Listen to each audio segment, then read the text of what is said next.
suffer fools, and he never took no lip. And after serial libertarian, then he came and he talked some shit, he said.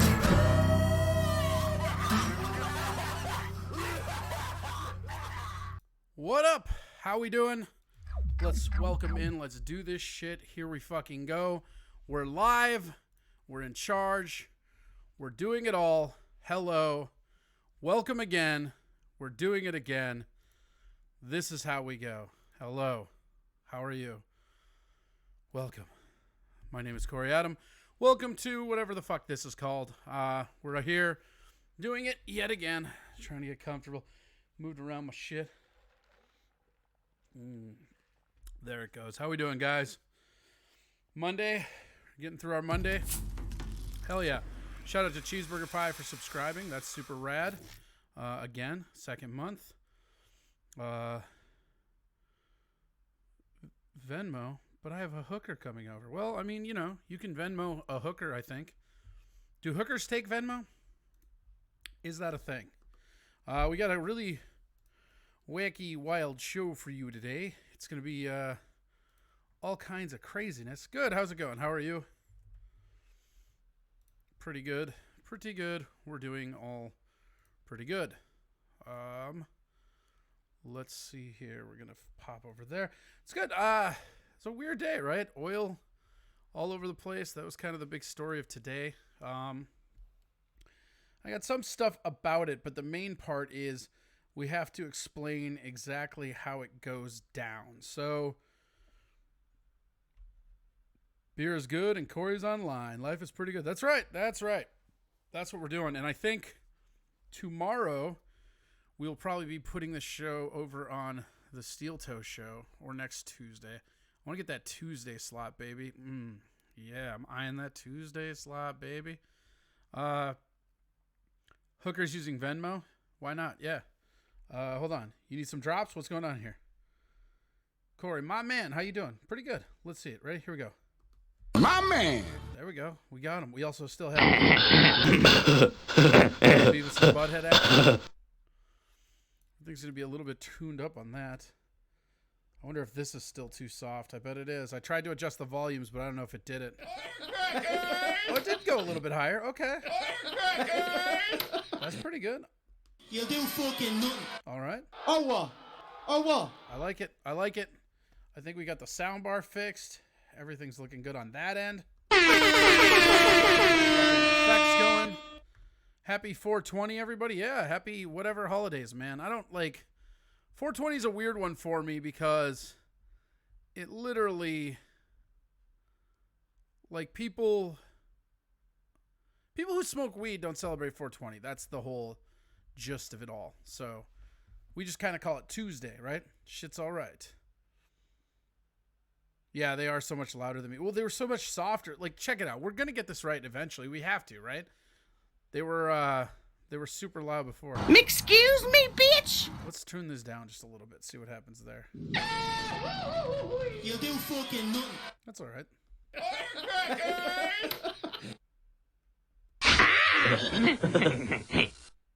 I'm okay with that. Yeah. Damn it. I like how you keep doing that and saying damn it. Like it's gonna change, Bly Dog. Every time you come in here, you do that same shit, and then it's like, oh, damn it. I think it's gonna change. Yeah, we celebrated 420 with fucking oil chicanery, right? Yeah, I mean, that's kind of how I feel about, I don't know, man. I think I'm just getting older.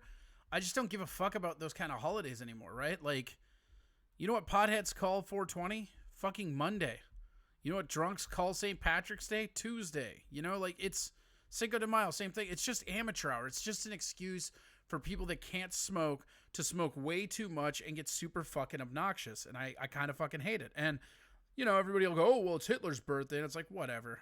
Like, it's not like, the holiday is just stupid. It's not a fucking holiday. Everybody smokes all the time. Like, if you smoke weed, you're not waiting for 420 in a given day or fucking for 420. You don't, like, most potheads that are like, oh, I'm going to go all out for 420. Like, you don't go all out for 420.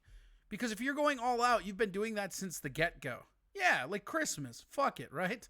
I'm in. Some better not. Yeah, I'm 40 and don't have much anymore. Well, yeah, I mean, that's fair then. Like, check it out. I'm not hating either. I'm not going to get mad at anybody. Like, I'm glad you came in and said happy 420. I'm glad you're having a great day. I have partaken in the holiday, but it's not a holiday to me. It's just Monday. But I'm glad that this is the single victory in your life you need. That's pretty great. Plus I smoke anyways, just looking for something to be positive about. Yeah, and I get that. That's fair. Is 420 a commercial shenanigan like Mother's Day, Father's Day? I don't know, not yet, right? But like half these fucking holidays were invented. I mean, St. Patrick's Day, Valentine's Day, Mother's Day. Yeah, they're all made up holidays by greeting card companies to get you to fucking sign those cards, baby. Yeah. You had an extra joint on your way to work this morning. Yeah, I mean, that's how it works, right? That's how that should be.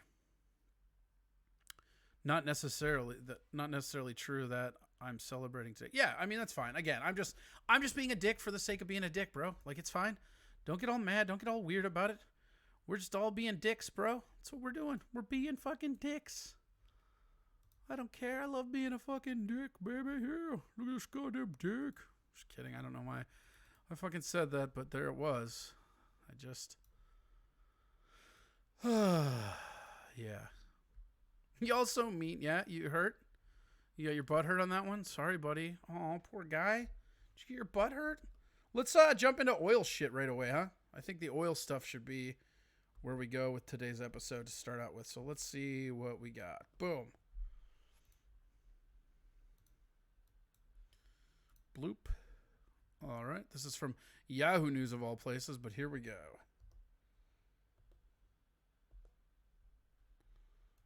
Are we working on that? Is that working? It is working. All right. How about that? It fucking works for once. Amazing. Here we go. I was just talking about this massive sell-off that we are seeing in oil today, falling all the way to a penny a barrel. I mean, this is something that most people on the street didn't even think was possible. And as we see it flirt with the negative territory, I want to bring in Tom Closa, head of energy analysis at Opus Global. And Tom, when we take a look at this massive move to the downside that we are seeing in oil so far today, I mean, what do you make of this, and what does this mean for the broader market? Well, a couple of things. Number one, this is not based on necessarily fundamentals. This is based on the opposite of a short squeeze, where there was a tremendous amount of people who still own paper WTI. You might say, why take it these days? And they had to get out. And when there's the smell of distress in the nostrils of some of the sellers, they took advantage of it. So I've never seen a penny per barrel for crude oil. We saw that earlier today. I would tell you that in your audience, you have seen the lowest prices you are likely to see in your lifetime, whether or not you're a centenarian or not. And it's probably more realistic to look at the prices for Brent, which are down today, but they're about in the mid-20s. And I would not infer from this that you're going to necessarily see gasoline or diesel or jet fuel prices dive by a similar amount. These are desperately trapped longs who could not get out of those positions today. Tom, if we do see negative prices, which is extremely likely at this point, how does this complicate things? What does this mean for the average investor? And how could this potentially see even more of a disruption here for the broader market? It probably doesn't mean that much for the average investor. We've actually seen negative prices before in the energy business. We've seen them for megawatts. We've seen it for natural gas in mid-Texas. And we've seen it for propane in Canada after the vortex year. So we've dealt with that. I don't think most of us ever thought we were going to deal with negative crude oil prices, certainly not in May of any particular year, and that's delivery here. But I think we're finishing up the first third of the year, and you might need a fifth to sort of finish the third if you were long in crude oil. And I don't think people should look at this and say we're going to see much more of the same. This guy goes on Believe and it or on, not, that's like the OPEC whatever. Plus meeting did. But the main thing to talk about is that oil hit fucking Newton. So here we go. We have our first guest tonight coming in. I'm actually really excited about this one. So let's get right to it.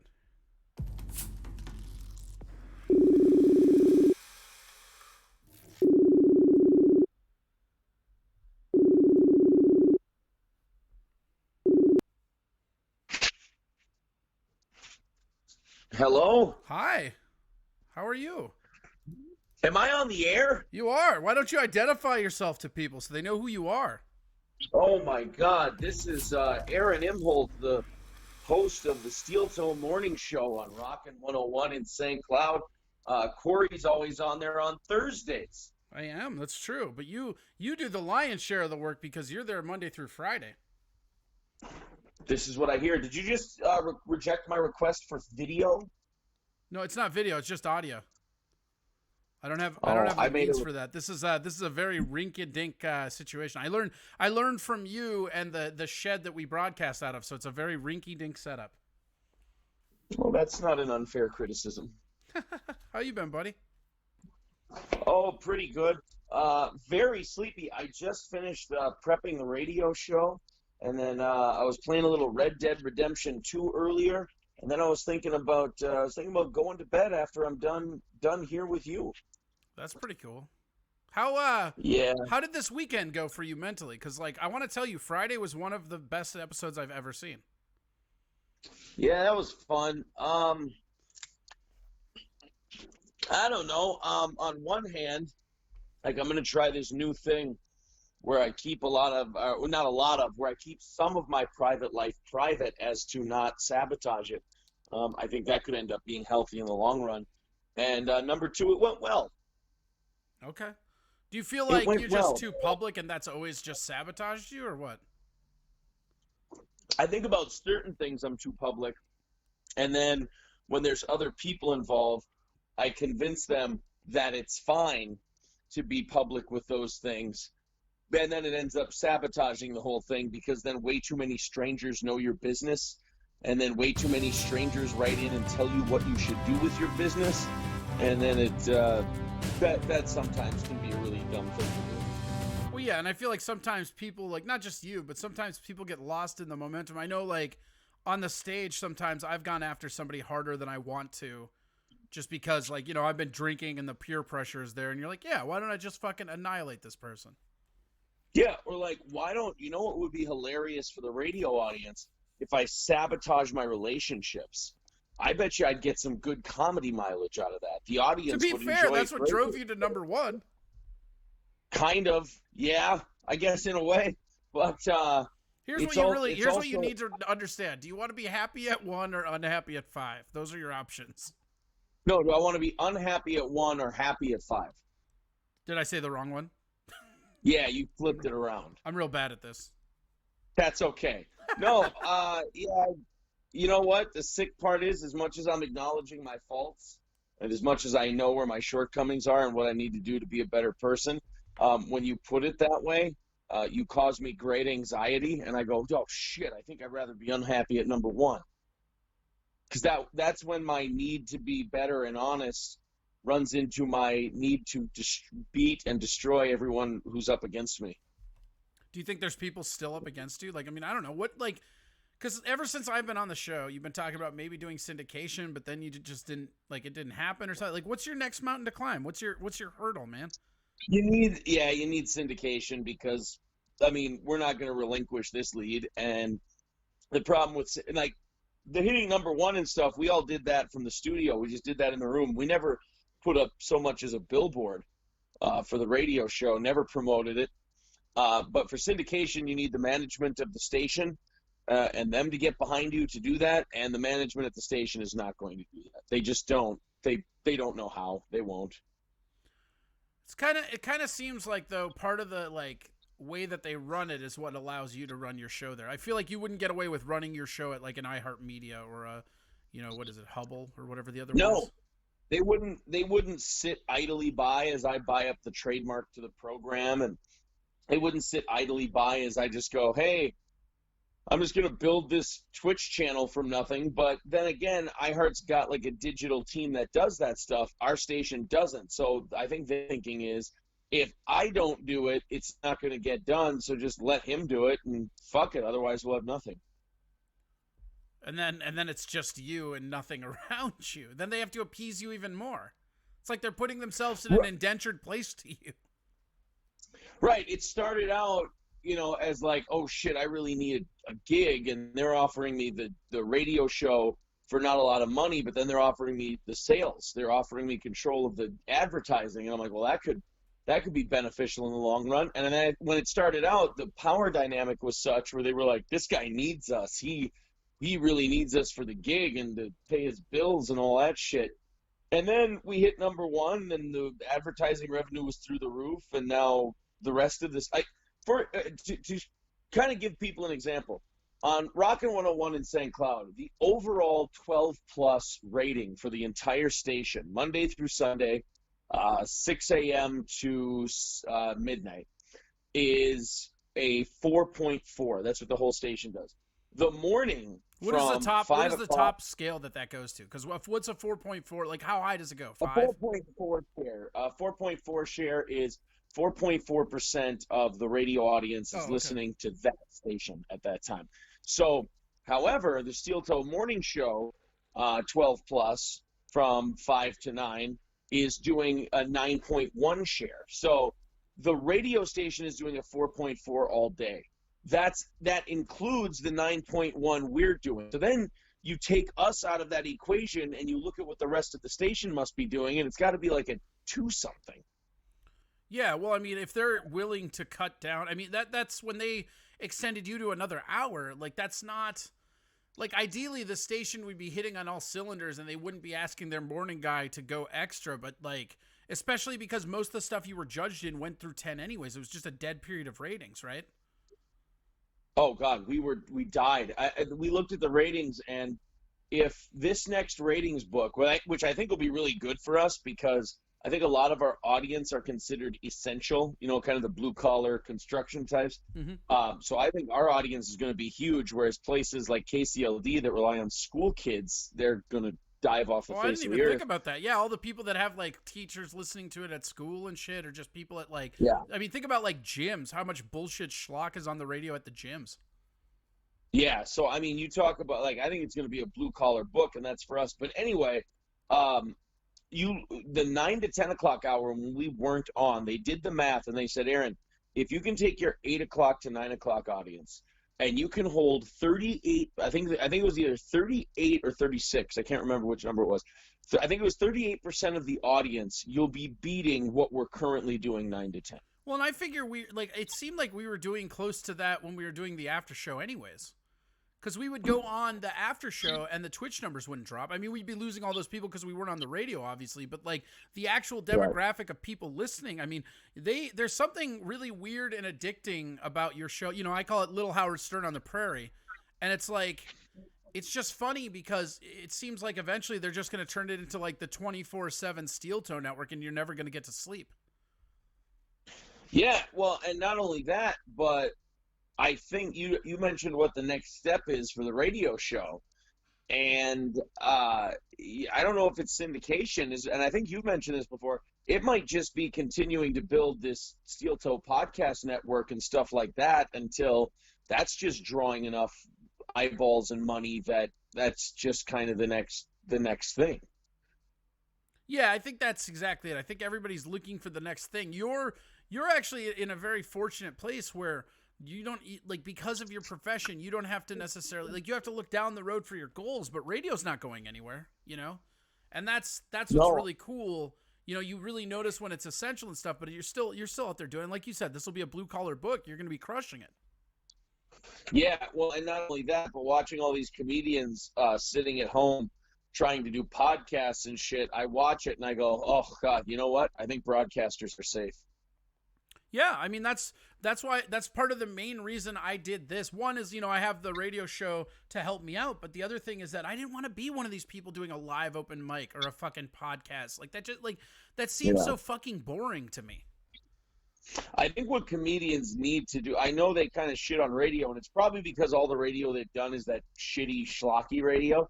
I think comedians, since they've got some downtime during the day, as many of them as possible should try to get on the air, because it really, it's a whole new skill set you learn, and it's extremely helpful, and you can also make a little bit of extra money, I guess. Well, the main thing is it didn't go anywhere. I mean, like, if it wasn't for the paychecks I was receiving from the station, I would have no real income on paper right now, Right. Not that I've gotten paid since I've stayed at home. I still have to talk to Gary about that. I need a time card. Yeah. You got to fill that out. Yeah, and you, that's yeah, on me. Get a fucking check. Yeah.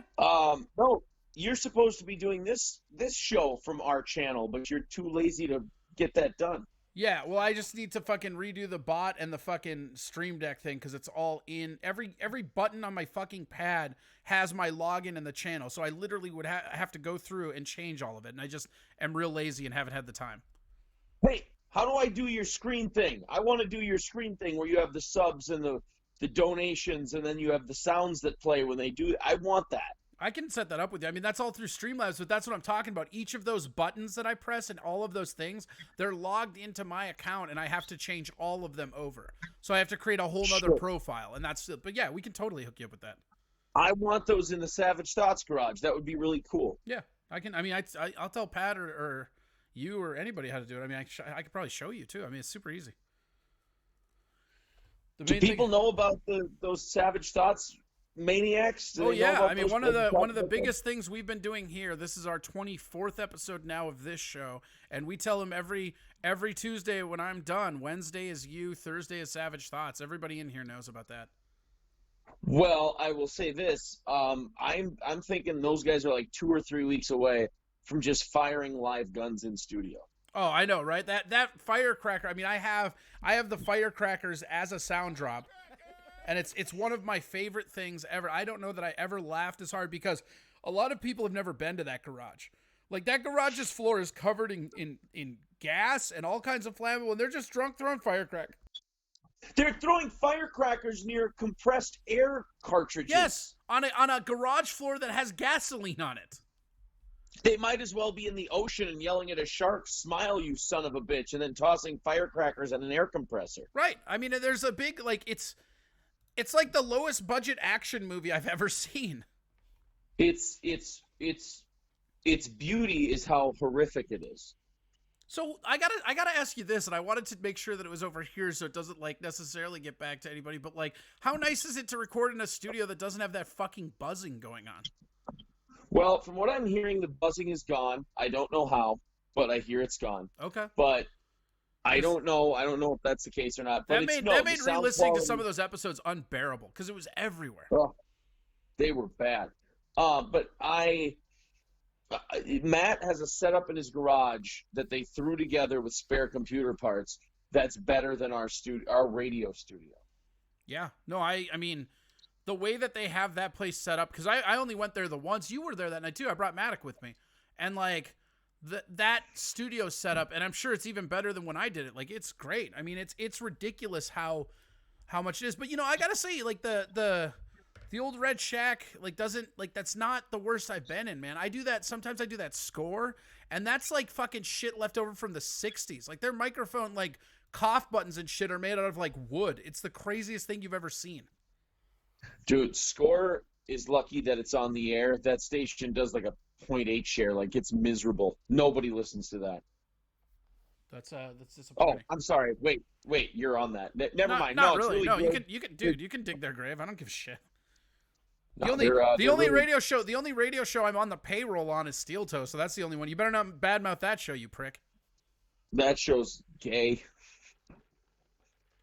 I don't mean that in like a derogatory way. I mean, it's literally just run by a bunch of homosexuals. We do bang a lot. That's true. There's a lot of gay over and undertones on that radio program. Yeah, well, and I mean, that show is all over and undertones. Like, yes, it's like it has two settings, like alluding to like gay or racist comments or wrecking your personal life. That's it. That's all that show does. The show is either barely noticeable subtlety, and if it's not that, it's hammer you over the head mallet obviousness. What do you like? So how long have you been doing Steel Toe now? Like, how long has that show been around? It'll be 6 years in August. And it's so probably, 5.5. Probably easy to say because, I mean, before this you did the Litchfield stuff, right? Was there anything before that or just Brown Institute? Yeah, there was a 4 to 5 a.m. talk show that I pre-recorded for Rockin' 101 before their abysmal Lex and Terry morning show was on. Is that real? That's the first I'm hearing of this. Yeah, I did a 4 to 5 a.m. show.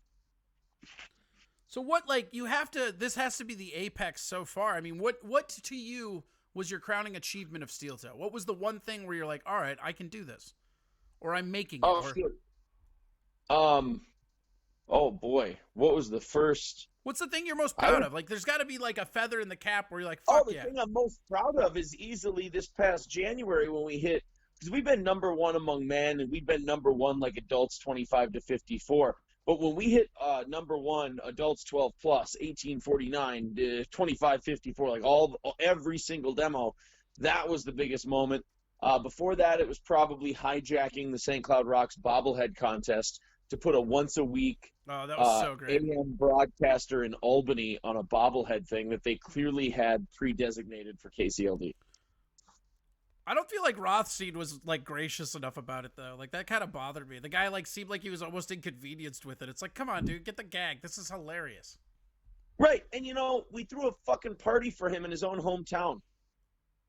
Like, we threw a celebration at Shady's in Albany for him. And he showed up, which was cool, and he was on our airways. He was cool about it while it was going on. But then afterwards, it's almost like he distanced himself, and, people would send us audio because the listeners are snitches.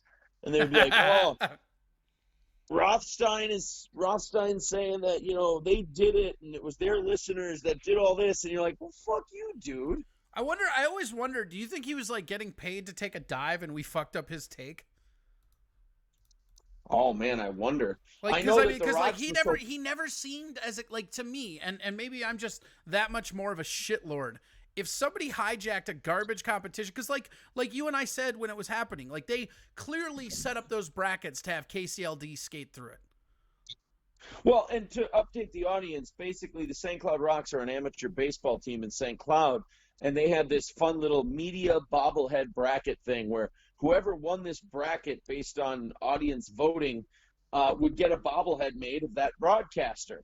And the one seed was Cat and JJ and KCLD, which is like the pop morning show, your schlocky pop morning show. And they were up against a guy named Randy Rothstein, who's like a play-by-play guy. He does like amateur ball out in Albany, and once a week for like 2 hours, he does like a Wednesday 2 to 4 in the afternoon show called Afternoon Delight for a bunch of white-haired people. And so we thought, what a stupid name for white-haired people, because isn't that about like doing cocaine on your lunch break? Oh, okay. Blue hair. I think you're supposed to say blue hair. I don't know. Old-ass gray hairs.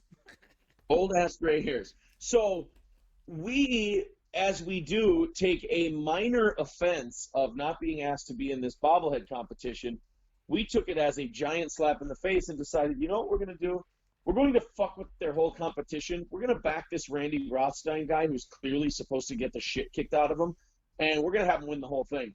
And all of a sudden, every round, our listeners start voting and voting and voting and voting once every day. And, like, Randy Rothstein just starts beating the shit out of everyone, like 91% to 9%. And you know what my favorite part of that whole ordeal was that I don't even think you've mentioned yet. It was my absolute favorite thing that happened over that entire tournament was when you first decided that's what we were going to do, right? And you first sent the listeners upon them. And then like KCLD had those fucking videos where they were like, vote for us. And then there's like a moment like, and it wasn't long. It was like 6 hours into the first day of us doing it where they realized what was happening and there was nothing they could do. And then they took down all their videos saying that they cared about this bobblehead. Right. Once they realized they were getting the shit kicked out of them, they quit. They deleted all their stuff and but the pretended videos it were never like happened. so funny because they were like, I've always wanted to be a bobblehead. They were like made it sound like it was like their fucking Make-A-Wish. Yeah, and then they deleted it all. And then they just deleted. This bobblehead means more to me than anything. Also, because I'm not winning it now, delete it. And I just love the fact that I know there was a conversation at that station where JJ at one point had to look at a computer screen and go, what the hell's going on? And then at some point, these words came out of his mouth, fucking Aaron. And that just makes me really happy. I wonder if like somebody just popped in a JJ Dewey on him. I want to know if he has come across somebody saying JJ Dewey to him. Because I bet he has, and I bet it's fucking like set him off. They don't even go live on Facebook anymore because we always send people over to fuck with their chat. Who do you like fucking with more, KCLD or Tradio? KCLD, because, well, no, Buffalo Tradio guy. Yeah, that Only guy he took tries it to the get worst. us in real trouble. That guy tries to get us in real trouble, though, so fuck him. How come you don't go after KCLD more? Because we beat him. Yeah, but like, I don't know. Sometimes it's fun to just kick a down opponent. They're not going to take away the point for the first infraction. Okay, but wouldn't it have taken away from the glamour of the moment if after body slamming him and pinning him at WrestleMania 3, Hogan just kept dropping legs on Andre after the match was over? Or do you want that thing where you hit all 4 corner posts in the ring, you celebrate with your title, and you do some pose down shit? Yeah, I don't know. You can do the pose down shit and then the leg drops. Yeah, we are heels anyway. We should probably Yeah. pick them all. Who's your favorite heel all time? Hey, I can finally talk to you at a podcast format about wrestling. You can't picture me about it sounding too podcasty. Best heel of all time? Who's your favorite? Okay, 2 categories. Best of all time and your favorite. Best heel of all time? Probably. You know what? This is tough. I want to say in ECW, it might have been the Dudley Boys. Yeah, that's They might have been the best heels ever because they used to get fans that would damn near attack them. I think the best heel of all time for me is probably probably Vince McMahon. See, I was going to say a guy who was pretty much based off of Vince McMahon, the $1 Million Man, Ted DiBiase. Oh man, the $1 Million Man's the best. Remember when he brought in the Undertaker to pile driver Hulk Hogan? God damn it, that was great. There's a video of he brought this little black kid out of the stands and said, if you can dribble this basketball 15 times, I'll give you $500. And the little kid starts dribbling it, and he gets to 13, and Ted DiBiase just kicks the ball off the stage. And how old was the kid? The kid had no idea, and the family had no idea. This poor kid's about to fucking cry in the middle of this stadium. And I was listening to a podcast about it, and Bruce Pritchard, who was Brother Love, he said, yeah, they didn't know, but after the show, we took care of the family. We gave them money and tickets and memorabilia and stuff like that. You know, they were taken care of. When did this happen? And how old was the kid? It's probably like 88, 89. The kid probably looked like he was about 8 or 9 years old. I just Googled Ted DiBiase basketball, and it's the first video that comes up. Oh, yeah, it's fucking great. We're watching that after this. That's amazing. Then I would say, best heels. You know what? I really like Jake the Snake. But Jake the Snake was as good as a babyface he was. I would say he was like the babyface heel. People they could not get him to hate him because he was so fucking awesome. Ric Flair might be the best heel. Old 80s Ric Flair. Best babyface and best heel. You could make an argument for Hulk Hogan. I think Hogan's is the best heel turn of all time. Like I mean, like when he came as Hollywood Hogan, especially just after all those years of building up what it was. I mean, that was like the greatest moment ever. Every kid that liked wrestling when that was going on, you were like, "What the fuck just happened?" I'm just trying to think of guys when I was a kid. I really wanted to see him get the shit kicked out of him. Oh man, because Vince is good. I just think Vince is the big one because of the whole fulfillment of who doesn't want to beat the fuck out of their boss? And I know you're going to give me some flack about this, but I still hold that Stone Cold Steve Austin wouldn't have been half as big as he was if they didn't have Vince McMahon to be the heel, because he got to be the fuck the man guy. And I actually made this argument more to be a dick to somebody, and I'll phrase it correctly with you, but I was just being a dick to them. But I told my buddy, I go, there are no Stone Cold Steve Austin fans, just people that don't realize how much they hate Vince McMahon. Yeah, I think that's up there. I think also there's some newer 2000s and beyond guys. I think Chris Jericho is up there with the best heels of all time because he was a great heel at a time where it was almost impossible to be a heel because everyone wanted to be cool and all the fans wanted to show that they knew shit. And Jericho could still get people to hate him. Him and Edge, I think, are two of the best modern heels. Also, I think even going back to the ECW days, but I mean, anybody that fucking Paul Heyman is managing for. That guy Oh, talks Paul the Heyman. shit. Like, Paul Heyman's a good heel, but like if you talk to like the guys like Cornette and things like that, they'll say that the reason Heyman is such a great heel is because he's just Paul Heyman. Like Paul Heyman, the guy, is so unlikable. I've been watching. I finally got caught up on some of those dark sides of the ring. And it's like, I could listen to Jim Cornette talk about how much he hates Vince Russo forever. Oh, for sure. Best heel of all time, Chris Benoit. Oh, I mean, yeah, maybe. That Best heel he turn. definitely had the best finishing move as a heel. Yeah, he certainly did. The Child Killer. Yeah, that's right. Best heel. There's certainly a Mount Rushmore that like Vince, Ric Flair, Ted DiBiase, and some other guys maybe Ravishing Rick Rude belongs. Rick Rude was a guy that I was thinking about too. The Model too, like that guy. I always wanted him to get his ass kicked. Rick Martel was a cunt. Yeah, and I just wanted him fucking slapped. But then you have like the guys like Razor Ramon where they were trying to make him a heel, but you're like, this guy's just too awesome. I'm not gonna hate Razor Ramon. Get fucked. I hated Yokozuna because I was such a big Bret Hart guy. Yeah, I could see that. I never really liked Yokozuna because, like, I actually, as a kid, had watched some sumo wrestling, and I was just pissed because they weren't actually sumo wrestling. Which is really funny. Which is a really funny complaint when you're watching professional wrestling.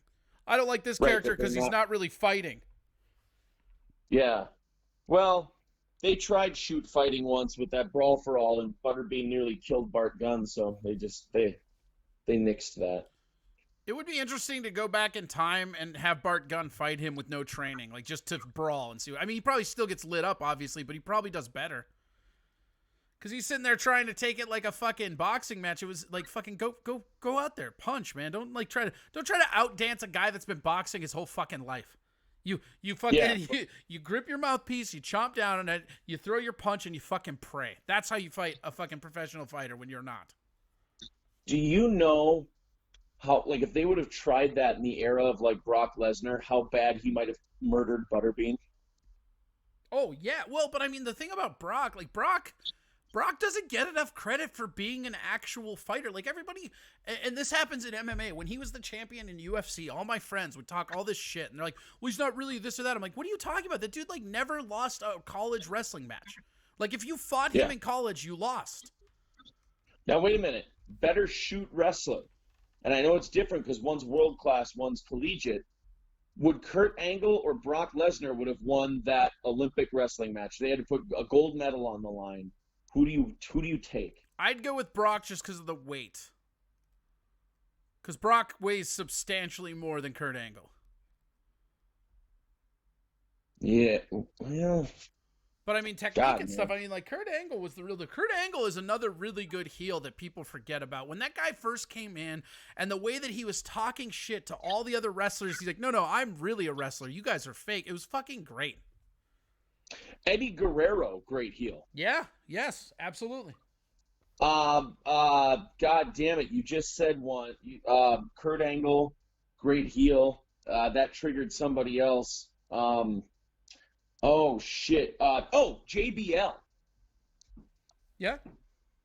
Fantastic. Almost like $1 million man type heel back in his day. Roddy Piper was a pretty good heel too. Oh, Piper was one of the best ever. Brian Pillman. Yeah. Crossface chicken wing guy too. Bob Backlund. Yeah, dude, Bob Backlund come out talking that shit, and then he just puts you in a lock and be like, "What?" Yeah, when they brought Bob Backlund back as like a crazy, like in the George Foreman days, as a crazy ass 40-something who just snapped and choked people to death, that was pretty fun. Randy Savage as a heel was always fun too, but again, just I liked him too much. He was just too cool. Yeah, Macho Man was too cool. He was like the best. I mean, like think of how much juice Macho Man had. Where like they did that whole like line with like Hogan, Macho, and like Elizabeth, and like everybody was siding with Macho, and they're like, we can't have that, man. This is Hulk Hogan. Yeah, like they did a lot of crazy shit. Remember, like in the early '90s, they made Sergeant Slaughter an Iraqi sympathizer during the Iraq War. Worst. I would argue worst heel turn ever. That's fucking psychotic. Like Vince needs some credit for doing some wild shit. he blew himself up on television. They were going to do a really cool angle where Mr. Kennedy helped McMahon fake his death. But then two things happened. Kennedy first Benoit killed his family, so they had to scrap the angle. And now, then do they we think did that's like a work or a shoot? No, not scrap the Benoit angle, scrap the McMahon being blown up angle. I should have been more precise. Then they were going to do a storyline where Mr. McMahon had an illegitimate kid, and it was going to be Mr. Kennedy. But then Kennedy got popped for steroids, so then they had to scrap that angle and just make it Hornswoggle and blow it off as a big joke of Triple H fucking with Vince. And so, like, Chris Benoit really fucked shit up in the mid-2000s for WWE. Yeah. Well, and then you had when was the screw job? 97. November of 97. Because right after that, that's when Fab or Fabe, I always say it wrong, kind of went out the window, and then some of those heels were even the best. Like, that's why I think the Angle one was so important. Because he just comes in, he's like, no, this is a real metal. You guys are all garbage. Yeah. Well, and then, you know, I mean, there was, like, all those NWO guys were too fucking cool around that time to really be heels. Those guys would get, like, nobody could boo Scott Hall. No. Scott Hall was cool as shit. Kevin Nash was cool. Those guys were like, they were like running a little gang inside their wrestling promotion. Especially at the very beginning when it was just because that people forget that outsider thing was a little bit before the NWO thing.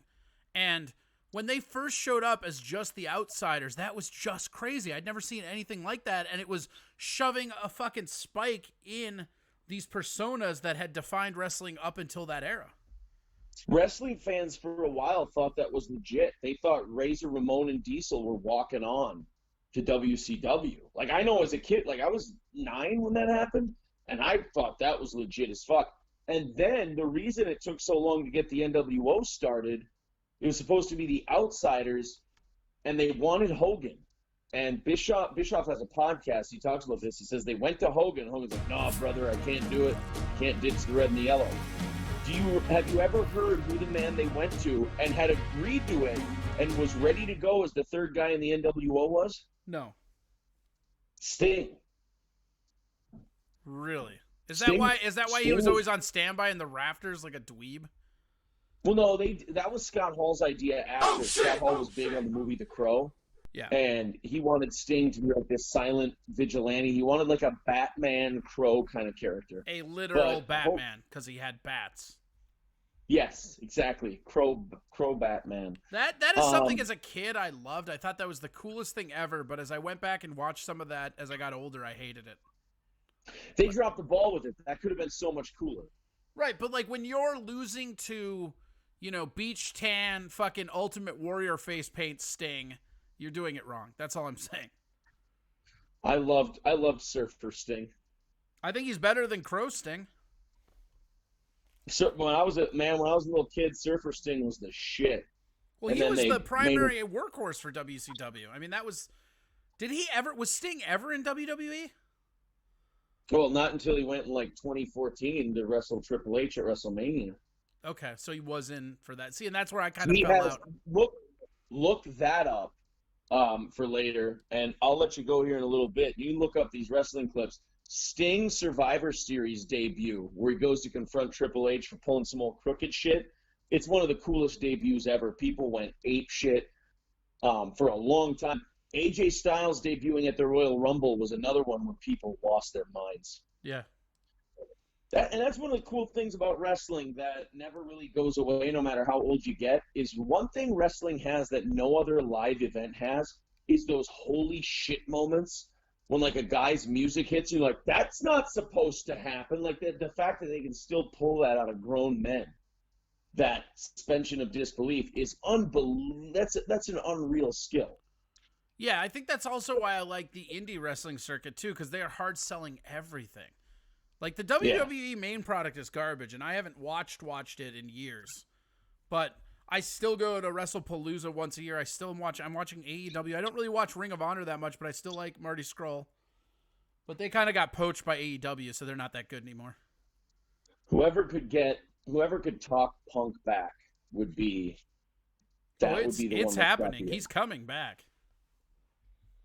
God, I don't know, man. It's been what now, 4 or 5 years? Yeah, but so 3 of that he was trying to be an MMA guy. That didn't work out. He was trying to go back to normal. That didn't work out. So now he's been Then he sued the WWE. right, but he's not gonna. I would suspect he would show up in AEW. Would be my guess. God, if they have enough money. Well, yeah, they got that guy who owns the Jags. Yeah. They And got Chris the money. Benoit, Jesus Christ, Chris Jericho. They're the same. All Canadians are the same to me. I don't know if you know that or not. Yeah, Chris Jericho's gonna kill So his family. George soon. St. Pierre is my favorite professional wrestler of all time, you guys. Yeah, But no, Chris Jericho is smart enough to work with Cody and get that down because CM Punk would draw all the eyes. Everybody would watch CM Punk come back. yeah. People, I'm trying to think who lends. I'm thinking there are probably only 2 guys outside of CM Punk that would lend instant credibility to your promotion. That's fuck. Why can't I think? Brock Lesnar and John Cena Yeah. would be the only 2 guys that I'd put up there with CM Punk. You I don't don't think even think if you pop you don't think Roman Reigns would do that? No, I don't. And I like the only name I could think of. There's 3 names close: Undertaker, Edge, and Randy Orton, and even maybe AJ Styles. I feel like But Undertaker outside of that- 20 years ago, but at this point he's kind of just a parody of himself that we all like to indulge around WrestleMania because he only works 1 match a year, which I think we're all fine with. Yeah, I mean, we just want the entrance. Yeah, no, you're not wrong. Like when he dies, we just need him as a hologram entering the ring, and we're fine. Yeah, we can just get a hologram Undertaker. Like 3-4 years ago when they tried to reignite that Lesnar Undertaker feud, you watched it and you're like, Brock Lesnar could murder this man at any time. Yeah, not only that, but Brock Lesnar is almost murdering this man as he's trying to help him. I mean, that's the thing that, like, exactly. I love The Undertaker. He's probably on my Mount Rushmore, but it is hard to watch some of these later matches with him because you really see how much the people he's fighting are helping him. Because he's getting old. He can't do the shit he can anymore. You know, Well, not, I mean, you don't see old they school tried and to shit get- like that much anymore. Yeah, they tried to get him and Goldberg to do a match in Saudi Arabia. They almost fucking killed each other. As they should. Because they couldn't, neither of them can do anything. They're combined like 110 years old. All right, man. I gotta go. Hey, I'm gonna cut you loose, but tell people where to get a hold of you. Like, where should they listen to you? Twitch.tv/SteelToe Show, 5:30 a.m. to 10. Rockin' 101.7 if you're in central Minnesota. If you're like Blaine and up, Maple Grove and out, pick it up there. And then, Twitch.tv/SteelToe Show, where Corey should be broadcasting from, but he's too fucking lazy. I mean, I'm not that lazy, but you're not wrong. All right, well, hey, buddy, thank you so much. All right, later. Bye. That's Aaron Imholt from the Steel Toe Show. I've been trying to get him on for a while. He's been trying to get me to broadcast on his channel. It's been a thing. All right, let's get back to you guys. What do we have? What we have in here? We had a follow. I didn't say that followed. Thank you for that. We got some cheers. That's pretty rad. All right, let's see what's going on here. Well, we are coming up on time. Yeah, a lot of you are typing in next caller. I see that. Sounds like a PM conversation. No, it sounds like 2 people talking on a podcast, bro. Bro, don't be like that, bro. Let's watch this Ted DiBiase basketball thing because that fucking cracks me up. Hold on. Okay, this I gotta see. This just seems rad. I wonder if this will get me a fucking copyright thing on YouTube. Sometimes it's so funny what they take is fucking hardcore right there. That is that is mean. That's some mean stuff right there. Hey, how's it going? What's up? Yeah, that's pretty great. I mean, that's what a good heel is. Yeah, the look on the kid's face, and he's saying that like the whole idea was that nobody knew. You know, they took care of him after the fact, but nobody knew. Hold on one sec. There we go. Our next guest just standing in the wings, as it were.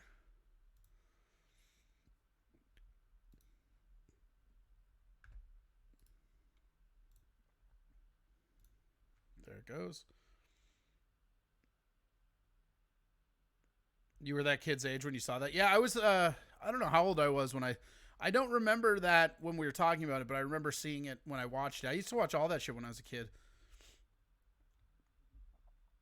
WDBU will probably get you copyright, but yeah, I don't know. We'll see. I mean, it's really weird. There's no rhyme or reason to what gets a copyright violation anymore. It's really crazy to me because like sometimes I'll do something where, you know, I'm like, oh, for sure I'm getting it here, and it doesn't happen. And then like that karate video I showed, that got it. I had to cut that. That's why you should always watch it on Twitch, because this is where it is unedited. Also, don't forget to go to Venmo, donate some money, or you go to PayPal. It's all Corey Adam Comedy. Everything you go helps me directly. I appreciate it, and it goes to keeping this content flowing, baby. Yeah, that's what we're talking about. Yeah, that was really crazy. What were we talking about earlier today? We're talking about oil, right? Let's see here. Let's lighten it up a little bit. Let's get all over. I got a bunch of stuff that we just never get to. So so we're talking about the oil, right? Because the oil happened today, and that's a pretty significant thing. So I found this oil breakdown of like what it means. So I think we'll go to that.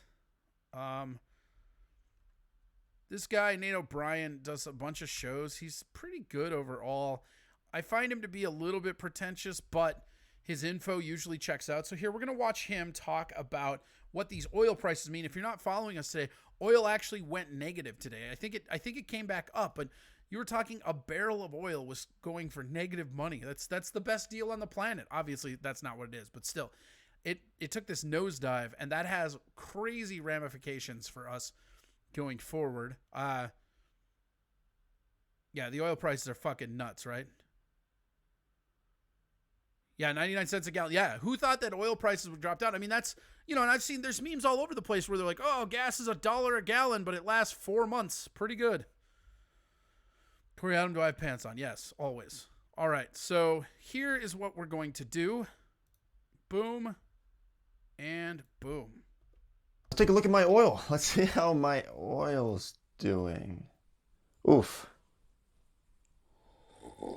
Yeah, that is never a good sign to see negative triple digits for anything.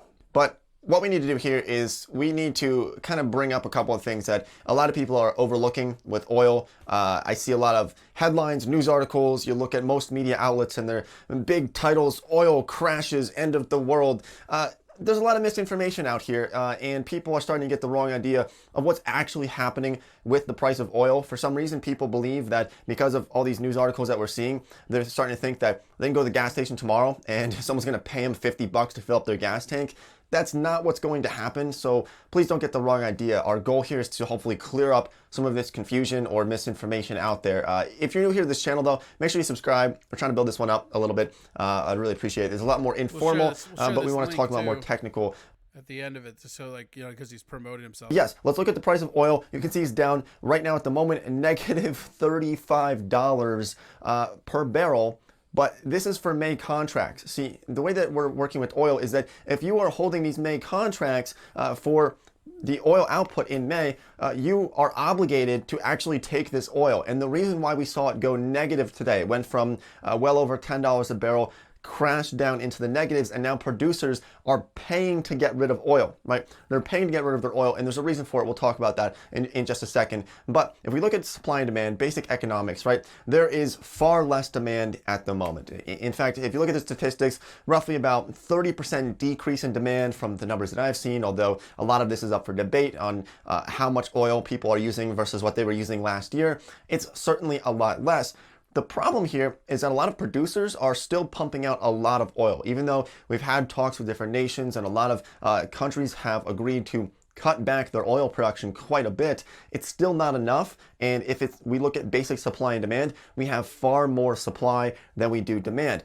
The problem here is that we are starting to fill up our oil reserves. We are starting to fill up places where we can store this oil. And so the price of oil, as natural with supply and demand, is crashing down, and it's now at the point where you can get paid for May to take oil. So if we look at one of the largest storage hubs in America, somewhere in Cushing, Oklahoma, if we look 4 weeks ago at the total capacity, it was about 50% full. Today, it's about 70% full. And so most people agree that yes, all of these oil places to put our oil, it's going to fill up in the next couple of months because there is so much less demand. And the big question here is, how long is this going to last? Now, if we look at some different oil contracts, look at the other months, we can see it's a lot more normal, although we're still going to have a lot more problems. So let's take a look at June here, and we can look at the oil prices for June. And you can see that right now, I don't know what the hell it's going to be when you're watching this because it's changing so rapidly, but June contracts are about $21 a barrel, which is somewhat more sustainable, although some companies are still going to be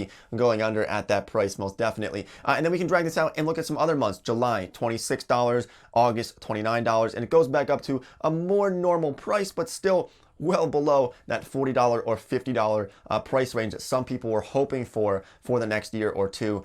Oil prices are going to be considerably low. There's very little doubt about that. So please, if you want to get a more accurate portrayal of what's going on with oil, please look at these ones that are for further months out instead of the ones that are expiring tomorrow. These May contracts are expiring tomorrow, and that is the big reason why we're seeing such massive swings in these prices, and it's probably going to go back to a more normal rate. That is basically what we needed to see, is that a lot of these prices are going to swing back to the other way, and that's one of the things that's super relevant to understand right now, because this, I mean, there's I think it was Rockefeller, I think, that said, when people are scared, be greedy. When people are greedy, be scared. And that's what? You can't do what? I can't do this. Oh, yeah? All right. Well, guess what? Tough. You're doing it. You're in here fucking doing it, baby. That's what you're doing. But oil, yeah, it'll come back around. Let's see. Where is our other... He's almost ready, so we'll go...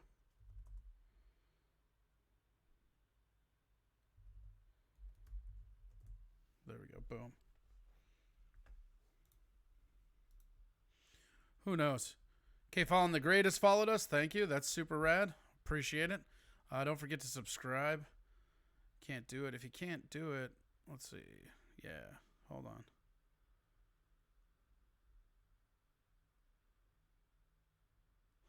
Yeah, right.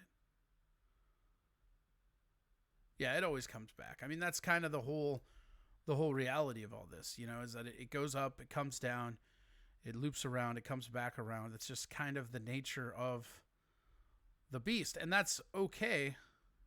You know, like, it's kind of just what it does. Let's see, what else do we have that's really funny? Oh, here, Reason. This is pretty funny. I enjoy this quite a bit. Let's no.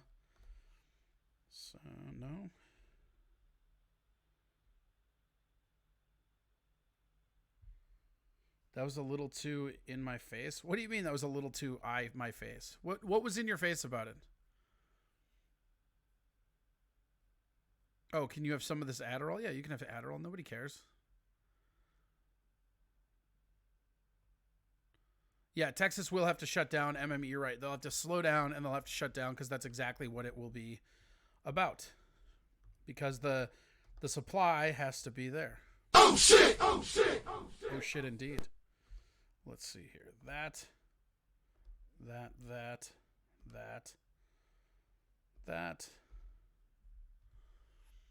This. All right. So this is actually another Reason thing, and I know I show a lot of Reason stuff on this channel, but I love it.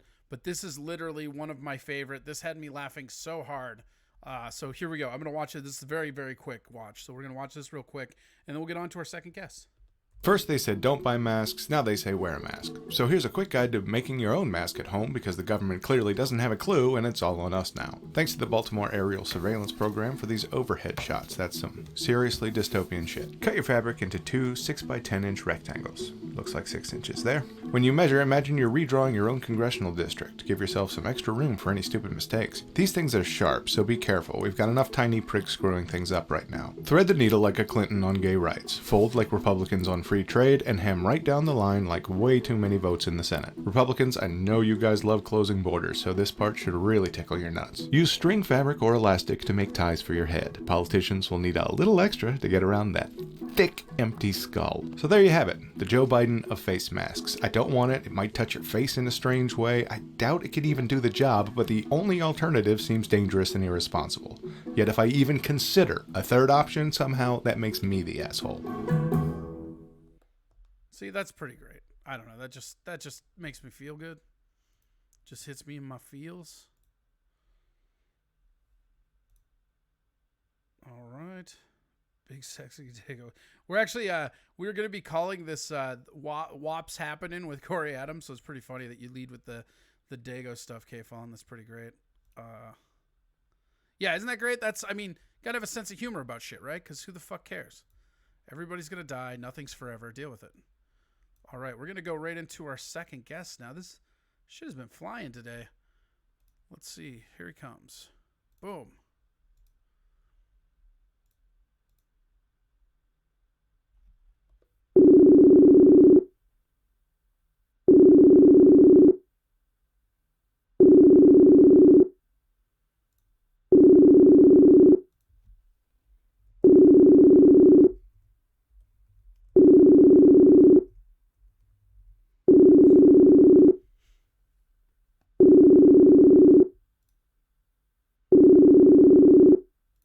He says he's ready, and then he's not.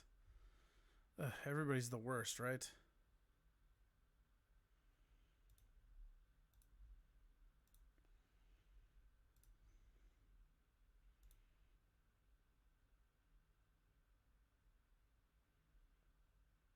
It's WAP and Dago. You need to practice your ethics. There's no WAPs happening. That's the whole joke. What's wrong with you? Come on. Jesus Christ. Yogi Escobar is a great name, though. I don't know why the bundle of sticks won't pick up the phone. That's also pretty good. Let's try it again. Remember this guy?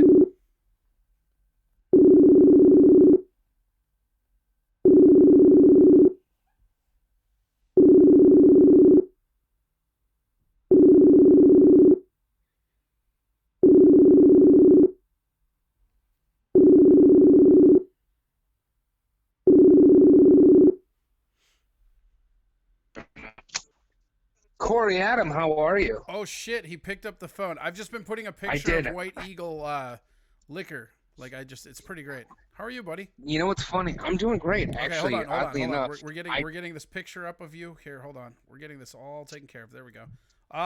Identify to the listeners who you are. Go. Hi, my name is Dan Mogul. I'm a local stand-up comedian here in Minneapolis, and I like peanut butter. Smooth or crunchy?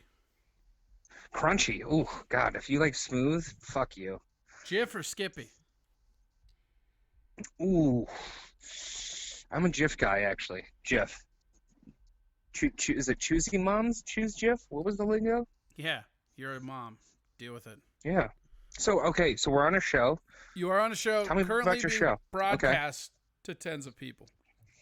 All right. I don't want to It's my brag, but second we have. show of the night, I don't want to actually. brag. I don't want to brag, but we have 34 people watching right now. 34 people watching right now. I just got done doing a benefit show for Ice House here in Minneapolis for the staff of there. I'm actually currently on the back deck of Ice House. Oh, We just got done recording. Yeah, I did a live. Ian Rands is here actually, and nice. then last night I pre-recorded with Ahmed Kloff here at Ice House, and they aired it, and then I just did a little a live thing because they're doing a stream right now. You're a busy guy in this pandemic, not socially distancing. I think huh? No, not at all. Not at all. Not worried about that at all? No, actually, I have been. I've been social distancing quite a bit because my mom, my dad, and my grandfather are all part of the affected peoples. Whatever the fuck Savage it's Dragon called. D says, hi, extra chin farva. Yeah, right. So I put that thank you very much for profile liking picture. the pictures. Yeah, I put that profile picture where you're stealing my look, you piece of shit. Wait, which one? The mustache, the new Because no one. matter. Oh wait, I thought it was all the ones with the chins. Sorry, the ones with the mustache. Otsu says, based on this pic, this guy's touched some kids. No. Just I hold my nieces with love, as if that's what you mean. That still counts, I think. Okay. How you been, man? How's your quarantine? Look, asshole, I'm running the show. I'll ask the questions here. Oh, okay. How have I been doing, Dan? Answer me that. You've been doing okay. Honestly, you've been sitting around, playing some video games, smoking a little pot, talking to some friends that you haven't talked to in a long time, while also catching up with friends that you talked to quite a bit, writing some comedy. Lucky guess. Yeah. No, it's basically I just said everything that everybody else has been doing. Drinking, smoking, catching up with new friends, old friends, friends in between, trying new recipes, ordering from places that you want to support, and going insane. There you go. That's your quarantine 2020. Is that what you've been doing? Is that you? God, yeah. I'm You seem I'm like so happy I don't have know, a you dog. seem like I was gonna say you seem like uncharacteristically wound up for you. Like this seems wound up for you, which is weird because you're kind of a wound up guy anyways. Yeah. Truth be told, I was just in public with 5 other people to do this comedy show here at Ice House, and it was so exciting to see 5 other people spaced out throughout a room I know to talk exactly. to. Yeah, I know it was exactly fucking what you're talking amazing. about. When I did that Acme charity thing, it was like just seeing 6 people. You're like, "Hi guys." Oh yeah, I showed up, and actually, oddly enough, I ran into Nick, the bartender of Acme. He did the show as well tonight. What's going on with Ice House? Why do they need a fundraiser? Are they just out of money or what? It's for the staff that works here. They all of a sudden had the carpet pulled out from under them, just like everybody else. And so the owner here decided to do a benefit, and I live right by Ice House. It's actually kind of like my home bar. Yeah, well, I was gonna say you've done a lot of stuff there, and I feel like you go there a lot. I feel like every time I ask you what's up, you're just gonna do this and then go to Ice House. Yeah, it's honestly. So I love live music. That's like I absolutely love live music just as much as I love comedy. Why have I never heard you mention live music before this interview right here? I don't know. Actually, as much as we've hung out, we've never talked about live music. You're right. Yeah. Cheeseburger Pie wants to know, do you have stress, anxiety, depression? I'm Jewish. So no? Yeah. So yes, all of the above. Wait, is that a Jewish thing? Oh, anxiety, depression. Is that because of Jewish That's mothers? what we do. It's no, it's just the constant head on a swivel worrying about everybody around you. See, for Italians, it's because of Italian mothers. That's why I asked. Yeah, no, it's Jewish mothers and the constant threat of I don't know what that's just been instilled in us. You're not that Jewish, though. I've seen you eat pepperoni. I'm a bacon loving Jew. Are you joking? I'm a bacon. I used to. That's the name of your new album, Bacon Loving Jew. I've been told that a few times actually. Yeah. I used to run a smoked meat restaurant that we specialized in pork. That's how much Jewish I am. But I'm Jewish. I actually that's my biggest like problem with Judaism and Islam is I can't, if your God says I can't have bacon, that's not a God I want to worship. Yeah, it all had to do with cleanliness back in the day. Yeah, and here's the thing. They weren't wrong about that back in the day. But no, now, not at all. But now, I don't know. I I feel like if God came down to earth, he'd be like, "Yo, where's the fucking pork roast, bro? We need some pork roast. Let's do this shit." Oh, yeah, or cheeseburger. What's your favorite guilty pleasure? Do you feel guilt when you eat pork? No, actually, to tell you the truth, I went to Israel, an organization called Birthright, which allows young Jewish adults to go to Israel, and I went there. And then when I was done, one of my best friends lives over there, and he goes, "What do you want to do? What do you want to see?" And I looked at him dead in the eyes, and I said, "I want to eat a bacon cheeseburger on Shabbat. Can this be done?" So Shabbat is the holiest day of the week. So what you're saying is you went there and you're like, "I just want to blaspheme right now." Oh, just it was fucking horrible. What did they say to you? Did they look at you like this fucking prick? Oh no, I went to a place that served pepperoni pizza and bacon cheeseburgers, and I ate it. I ate a bacon cheeseburger and pepperoni pizza in Israel on a Friday night, which is just, it's an antithesis. It's just who I am. I'm Jewish. I mean, I don't know. Like, that's so great. I just don't even imagine getting away with that. That's fucking crazy. Yeah, it's there's liberal parts to Israel, I guess. No, there's not. Yeah, it was a lot of fun. I almost said, there are liberal parts of Israel. They're called Palestine. Oh, what? Oh, we're cracking open that nut. And yeah, then, I only asked you here to get to the hardcore like Palestine views. Oh, okay. We're getting to it all. Yeah. Well, you're there for a benefit, right. so I figure, like, let's do it. Yeah, it was actually, to tell you the truth, it was nice to have my name on a set list tonight. I bet that's a cool feeling. Yeah. When's the last time you hit the stage prior to this? The 14th, I headlined Johnny's in River Falls, Wisconsin. I love that place. It's a great bar. Oh, dude, it was so much fun. That's one of my favorite rooms in the immediate area. I love that place. If you could take that place and expand it by 10, it would be one of the greatest clubs to ever exist. Taxes Theft said, my wife and I did the same thing in Athens. We found a nice burger place. Yeah, as you should, man. I mean, come on. And especially in Athens, Georgia, was it? Also, they keep saying somebody get you a liter of cola. There's a lot of Favre jokes going on at your expense. Dude. Not so super trooper. No. That's pretty good. Isn't this all a basic reflection about who you look like as well? Well, I mean, it's just you on there right now, so no. Right now, this is all just... This is all. Which one did you put up? The one that's your profile picture. Oh, okay. Yeah. Yeah, it's I shaved my beard, I saw my chin, and I basically had the same expression as that little fat kid in Hook, and I just go, "There you are, Peter." There was my second chin just staring at me. Yeah, exactly. Where did you get this annoying shitty hat, and how many of those do you have? Because I've seen you in like 18 of those same shitty style hats. I've got 3 hats. So that one, the first one that you claim is a shitty hat, it's from my grandfather. Was a really nice hat. hand-me-down. I didn't mean to. It's actually a really nice hat. It's beaver, thank you. It actually has the XXX stamped on it, which is the old. It's not made out of beaver. Way. Shut up. I will send you a picture later tonight. It's made of beaver.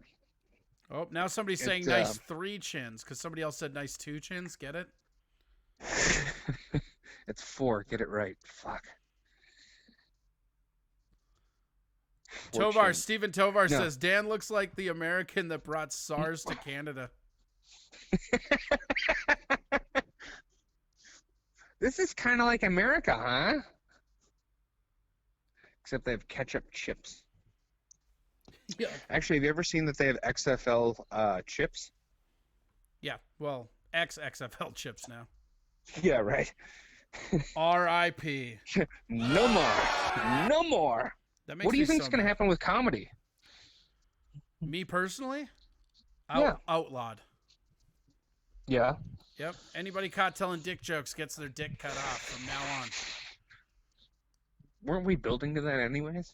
Yeah, it just happened a little quicker. No, I think I think comedy will go back to the way it was eventually, but it'll be 2 months yet probably. I said June at the beginning of all this, and everybody thought I was being weird and I'm just the crazy libertarian. What do I know? But it's like when they told us it was 2 weeks, I'm like, dude, you guys are smoking crack if you think this is going to be 2 weeks. No, not at all. I'm even questionable about June.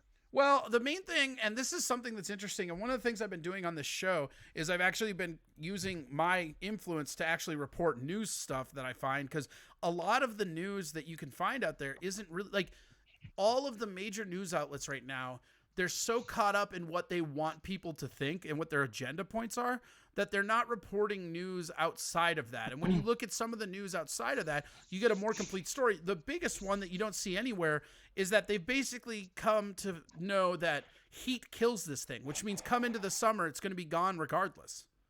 Yeah. Because it doesn't survive in heat. And nobody's talking about that. Everybody's just panicking. Heat, sunlight, fresh air. Mm-hmm. I mean, not that I know anything. I'm just a dumb fucking comic. Savage but... Dragons D says, "Wait, you mean Favre lookalike isn't Canadian?"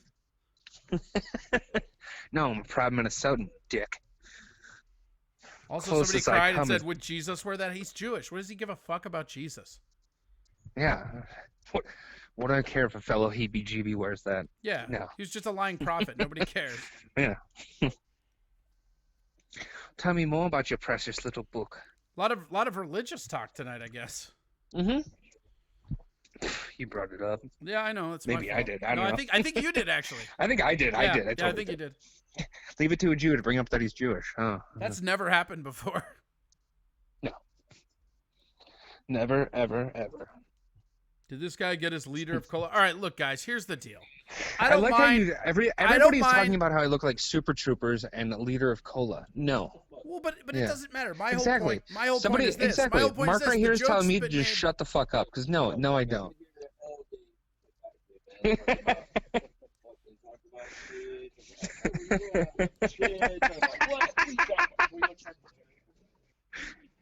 Exactly. He's saying everybody keeps on talking about my chin. No, shut up about my chin. Which one?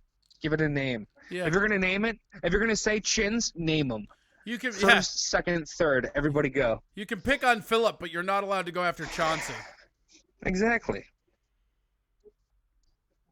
Oh, Tell you the truth, totally it far. goes, Here's another chin joke. I think they're doing it Wait, just to fuck with you at this point. All right, keep them going, man. Please, okay. If you want to keep chin jokes going, go to @DanMogul on Instagram, and I've got the pictures on there. Go ahead and go at them out there. I loaded up some booing. DANMOGOL. I loaded up some booing.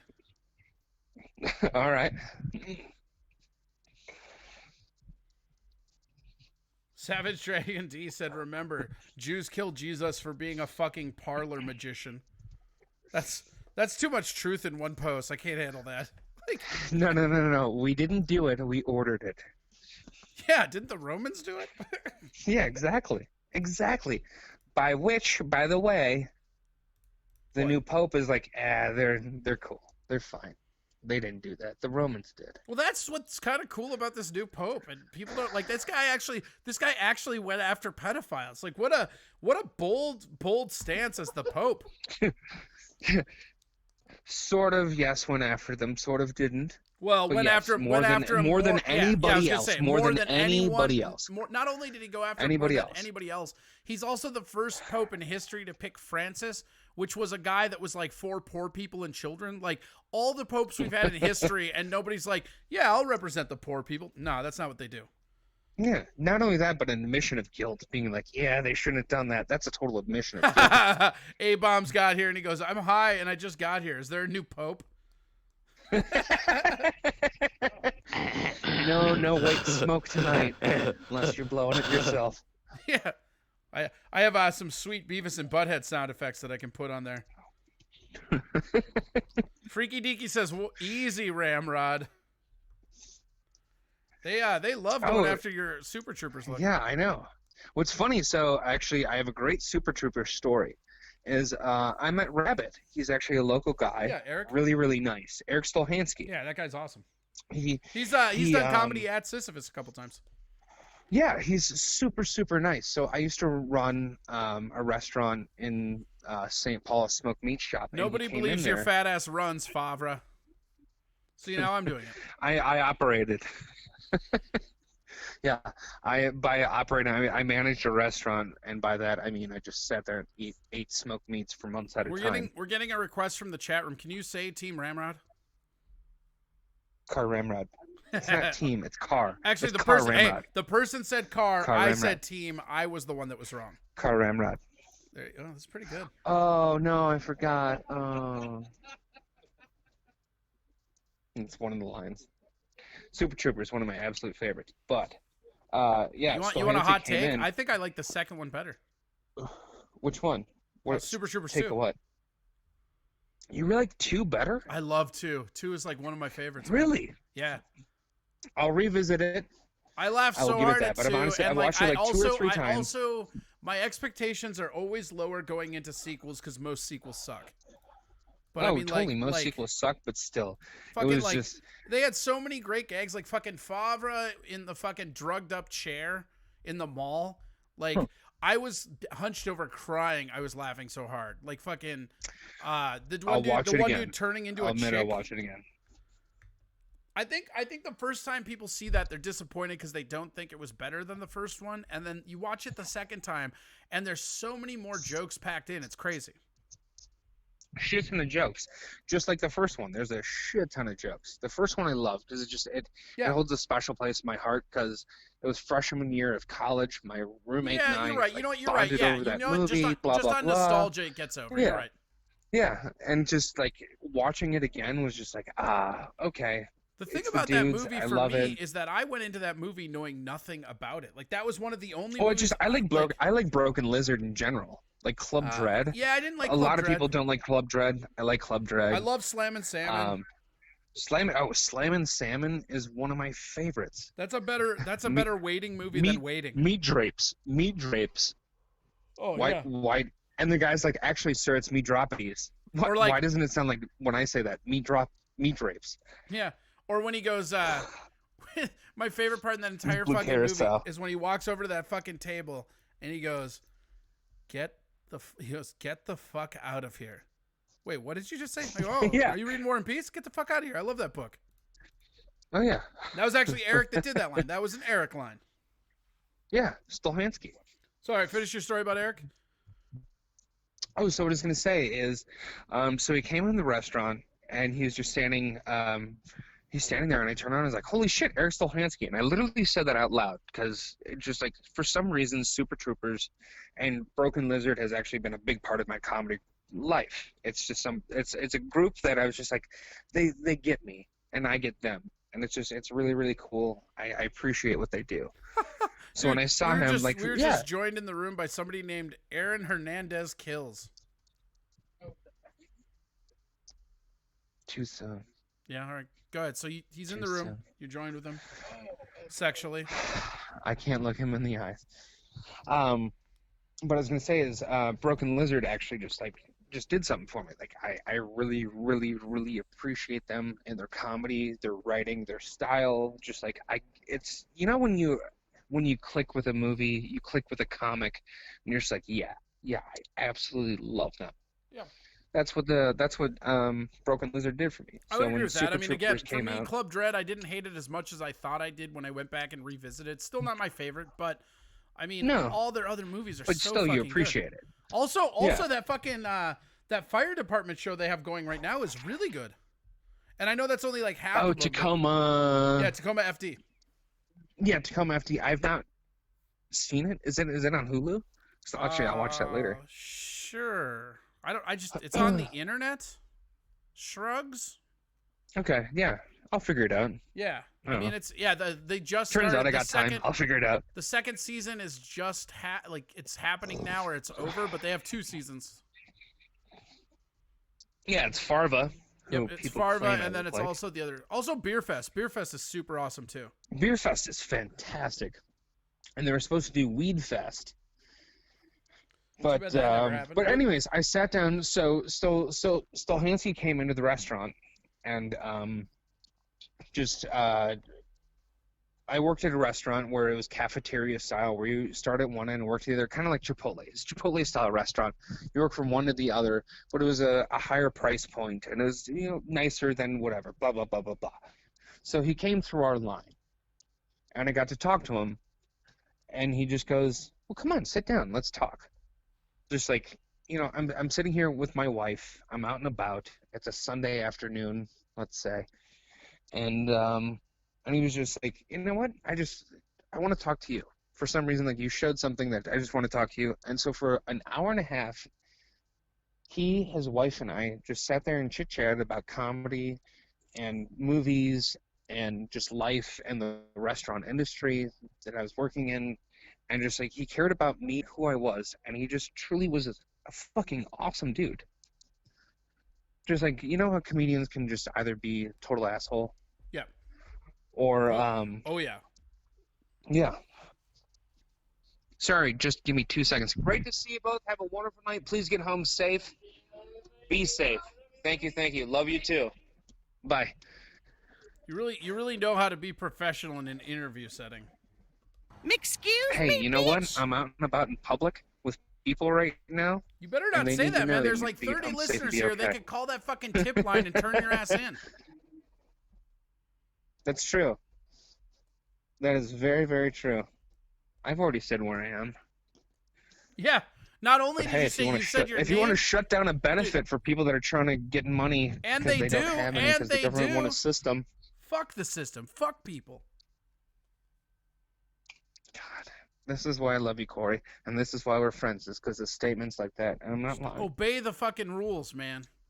Mm-hmm. You want to be my friend, you got to toe the line and listen to everything the government says. And I've always said that. I agree. Totally. Just listen to the government. Yeah, when has the government ever lied to us? Never. Right. So anyway, JFK probably shot himself. No, that's a George H.W. product for sure. Oh, okay, yeah. Have you seen Yeah, those? don't Have even you get me seen going those on that conspiracy one. theories about that? What are you talking about? The Operation Barbara?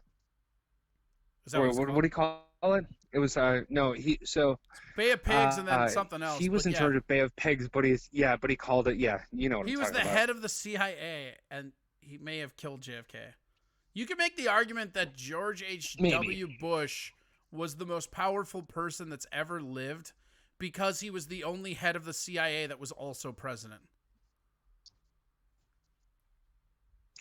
Ooh, that's actually a really interesting statement. Yeah, well, because he has all the clearance codes of the CIA, which supersede the FBI, and then he has all the clearance codes of the president. So he theoretically was the only person ever The living. king of kings of kings. Right, Yeah. he was the only person ever living that got to see every fucking dossier. He was the only person that if they said, I want to see this, they could be like, oh, you're not qualified.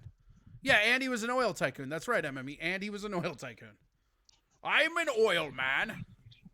He probably knew like 2 people on the International Bank of Settlement. It's fine. Yeah, who knew? King of Clubs 99 gifting a sub to My Nuts Your Chin. Thank you so much. That's super awesome and helps. Don't forget, if you want to help Dan out, go to Venmo and type in Corey Adam Comedy. All of your donations will not see him, but I'm sure he'll feel real good about it. It's Dan_Mogul, MOGOL. No, we were promoting me, not you, bro. This Oh, whole okay. Twitch show, I mean, I don't even have a name for this show yet, but I am so close to calling it Corey Adam Does Twitch for Money. Have you actually made money on Twitch with this? I can talk to you about that off the air. No comment, but yes, I have. Okay, good. Savage Dragon D says, shut up. I've seen the numbers. JFK was a SARS-2 victim. What about JFK Jr. and supposedly being some other dude right now? Oh, yeah, I've seen that one. I Have you don't know heard if that I conspiracy? believe that. Yeah. Yeah. Like, this is the weird part is, like, I'm a conspiracy theorist, kind of. Did But you it gets actually? to a Did you know point that where if I am don't too? if I don't care, I think it's false. Like the only one difference between the ones I believe in and the ones I don't are just that they interest me. Like JFK Jr. living another life I don't care about that. You know, like fucking Elvis being alive and running a daycare for the Muppet Babies. Keep talking, I'm in. Did we lose you? Is Facebook doing its bullshit again? I think it is.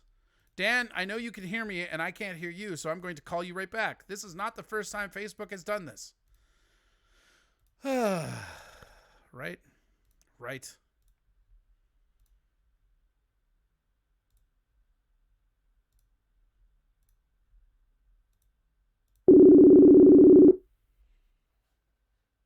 Can you hear me?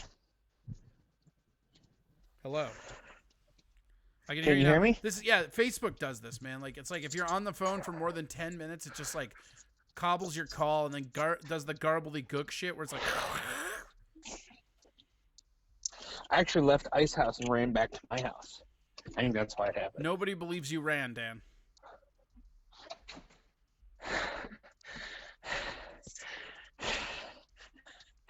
Everybody knows you're just huffing like that from better? walking. Shut up. That's actually I trotted. Matt Doima says Kim Jong-un might be brain dead. These are all conspiracy theories. MME said That's Corey actually the needs whole to have theory these. is he caught COVID. Yeah. MME says Corey needs to have these combos on his couch and your boy hitting lines loud as hell. Yeah, let's do it. What do you want to do? Let's go. Tovar says not to mention Hoover froze Bush's bank account in World War II because they caught him supporting Hitler. Wait, is that true? Wait, what was the question? Tovar said that Hoover froze Bush's bank account in WW2 because they caught him supporting Hitler. I feel like he's not old enough to support Hitler. I feel like there's no way that I feel like there's no way that can be true because he is not old enough. Maybe his dad. I believe maybe his dad. Wait. One more time. Hoover? Hoover was caught. What? Bush was caught supporting Hitler, so Hoover froze his bank account. Bush Senior or Bush Seniors or what's his name? George H.W. Not Herbert. The other one, Senior's father was supposedly a Nazi supporter, wasn't he? Yeah, that's what I'm saying. I think it was H.W.'s dad. Yeah. Along with Disney. Yep. Hey, here's the question. Do you ever follow Q and all like the QAnon shit? Yeah, sometimes. What do you think of that? What specifically? There's a bunch of it. Well, just like, what are your thoughts in general about the whole theory of QAnon? I think it's interesting. I mean, I think it's definite. I think most of the stuff with Anon and stuff you have to look at with a grain of salt because it's real easy to act like you're a professional journalist when you're not putting yourself out there or having to verify your own information. But I also think there's a lot of true stuff that comes out like that that's just being kept solid. I mean, like right now, there's a really awesome one going around Reddit on a bunch of their stuff about how these liberate state movements are all linked to the GOP. Like one guy bought a bunch of domains and shit, and it's like it's all going back to this central guy that's an activist in the GOP because it's all astroturfing, which is super crazy. Really? Yeah, I haven't seen that yet. I can send you those links, man. Please They're fucking crazy. Please do. They're actually, I love this shit. I love political theory, political conspiracy theory. Just it's all really, really, really interesting. If you like the way that history says it's going to be and then plays out and then what it actually turns out to be. Right. I mean, that's exactly it. It's like this is all a very interesting point in time. And I think it's interesting, too, because a lot of the stuff that's going on right now is because they don't have the ability to hide it. Like, think of how many things are out right now because they can't hide it, you know? Let's see here. So that's the second link, I think. Hold on. Yeah, okay. So I'm going to send you the second link. Read that one. Read the second link first. For those of you that weren't here yesterday, we went over this yesterday, but I'm going to put the links back in chat. Do yourself a favor. Read through all of these threads. There's just so much fucking information, and it's just fucking ridiculous. And it's basically all of these movements, Minnesota, Ohio, Pennsylvania, Michigan, all of their domains are all tracked back to this GOP gun rights guy. And this dude, you'll see in the thing I provide you, this dude actually went through and doxed the entire who is on all the sites. So, like, it all comes back to that, and that's fucking hilarious. It's all so fucking weird, man. Yeah, it's a weird time. Well, the problem is, and we've been talking a little bit about it on this show, is that in terms of control, the government wants more power, right? And what's so crazy about this coronavirus shit is that, like, if the numbers are less than what they say they were going to be, which looks like it's going to be the case. Yeah. So I think it's going to be way under. Right. So if it's way under, right, they're going to tell us that it's under because of the actions they put in place, and they will use that as justification to put us on lockdown more. Yeah. If the numbers come in and they're higher than what they expected. You could easily say there's flare-up. The numbers exactly work. We did the right thing. The flare-up's back. The flare-up's back. You got to go in. Right. You got to go in. No matter how this ends up, they will use it as an excuse to further controlling people. And that's the thing that's scary and to watch out for, in my opinion. Because, again, Yeah. if the numbers are low, it's because we trusted them and did the quarantine. If they're too high, it's because we disobeyed the quarantine and not enough people, followed it. There's no way that ends like. Either way, they're getting what they're going to get. Correct. Like, they're gonna get exactly what they wanted. Excuse me.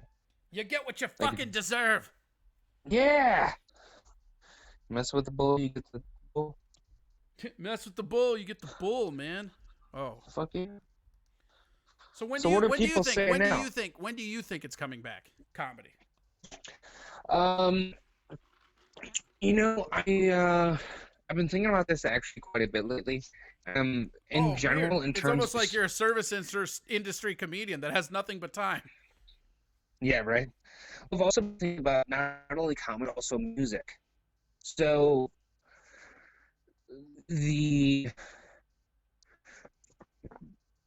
basically numbers are going to dwindle down. You're no longer going to have the bigger shows that you were. You're going to have stadium shows. You're not going to have arena shows. I feel like the bigger comics are going to go back to clubs for quite a while until this is all clear. Like how you and I were getting to play clubs, we're going to be bumped out by giant fucking necks. Oh yeah, for sure. think- And that's something that we were talking about a lot going forward is how when this shit opens back up, it's going to be everybody in line. Like I got passed at the Funny Bone. That's not going to happen anymore, you know? Like it's going to be all the people in house. Like I know Acme. Yeah, you're here's going to have all your local comics Yep. playing things, and then you're going to have your national giant acts. You're going to have Chris Rock literally like coming to Acme. Yeah. And here's You're gonna something. You're gonna have Chappelle playing Acme. You're gonna have Sandler playing Acme. Here's something interesting too that Lewis Lee was talking to me about when we were not just me but everybody when I was there is that he was saying that he expects when we're allowed to open up the seating capacity to go down. And if the seating capacity goes have down, 75. Right. And with the seating, you're gonna have 100 right, under. right. But check this out: if the seating capacity goes down, right, immediately Ticket price goes up. No, not even that. Immediately, though, your places like House of Comedy and Funny Bone don't become a profitable formula anymore.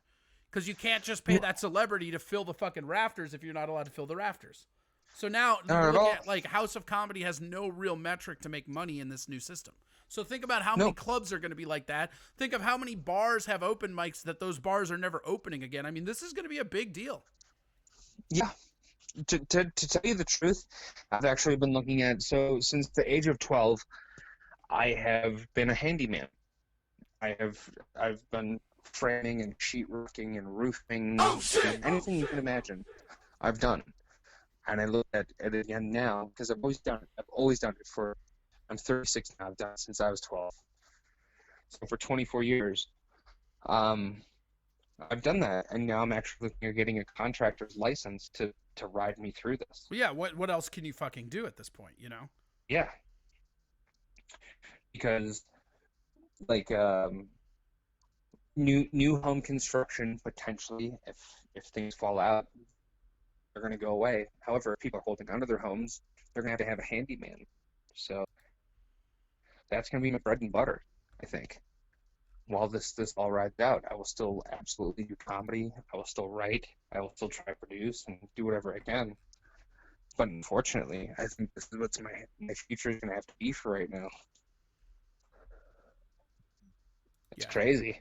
Well, it's just a fucked up situation, you know, and especially like for me, I mean, I know you and I are in the same boat where it's like the only thing I ever did before comedy was wait tables, and that's not something that I'm able to do. I waited tables, and I did construction, and waiting tables is out, so I have to put my belt back on. Like, I no joke, I got laid off from my job 1 month before this all started. Hi, buddy. Sorry, it's my dog. Wagging around. 1 month before this all happened, I got laid off from my job, and I was fortunate enough to get on unemployment and get through the system, and then all this started. Yeah. Well, at least you got unemployment. I'm still waiting on my fucking checks. Yeah. Like anybody that had gig stuff that was all I-9 related, this shit just goes into limbo, and they say, "Oh, yeah, it'll be fine, and you'll get it," but I still haven't seen shit. Yeah. I got laid off and then decided to make the jump to comedy. I I stopped looking for a job. I went after comedy. I booked up the next 3 months. Like this was my time. Um, like you and I have a good buddy in LA. I just said, hey, come stay on my couch. You know, I'll set you up with some shows. You can do your own shows. Let's figure this out, and you can make a jump to comedy. And I said, okay, like let's make this happen. Yeah. And and all that was just pulled out. Oh yeah, no, that's exactly what happens. So yeah, it's time to look at, unfortunately, something else for the moment. Keep on writing, keep on thinking. Just I know you will never not be a comic, and same with me. Yeah, well, but that's the thing though. me. Think of how many people aren't going to be comics going forward in this. You know, that's what like pisses me off. Is think of all the newer guys that we're getting, like your Max Chapmans, your fucking Lucas Ramseys. There's so many funny people. Even Dude, those guys are so fucking funny. Right, and they just I now remember are getting Max. into it. And I just met go. him at Syphis, and he's like, "Hey, I'm Max." Blah blah blah blah blah. And then that same night, he was on the show just before me, and I was like, "Holy shit, this is our new crop." Yeah, he's great. He's real funny. Yeah, there's a bunch of people.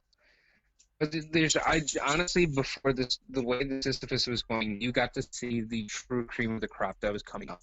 Yeah. Acme did a wonderful job, and you guys at Sisyphus were doing an outstanding job of bringing up the new crop. And it was so cool. And we'll get back to that. You know, in time, and effort, and energy, it'll happen. Yeah, I mean it's got to come back at some point, you know, and that's the thing. It won't be gone forever, but it is gone for now, and that's just what it has Immediately, to be. yeah.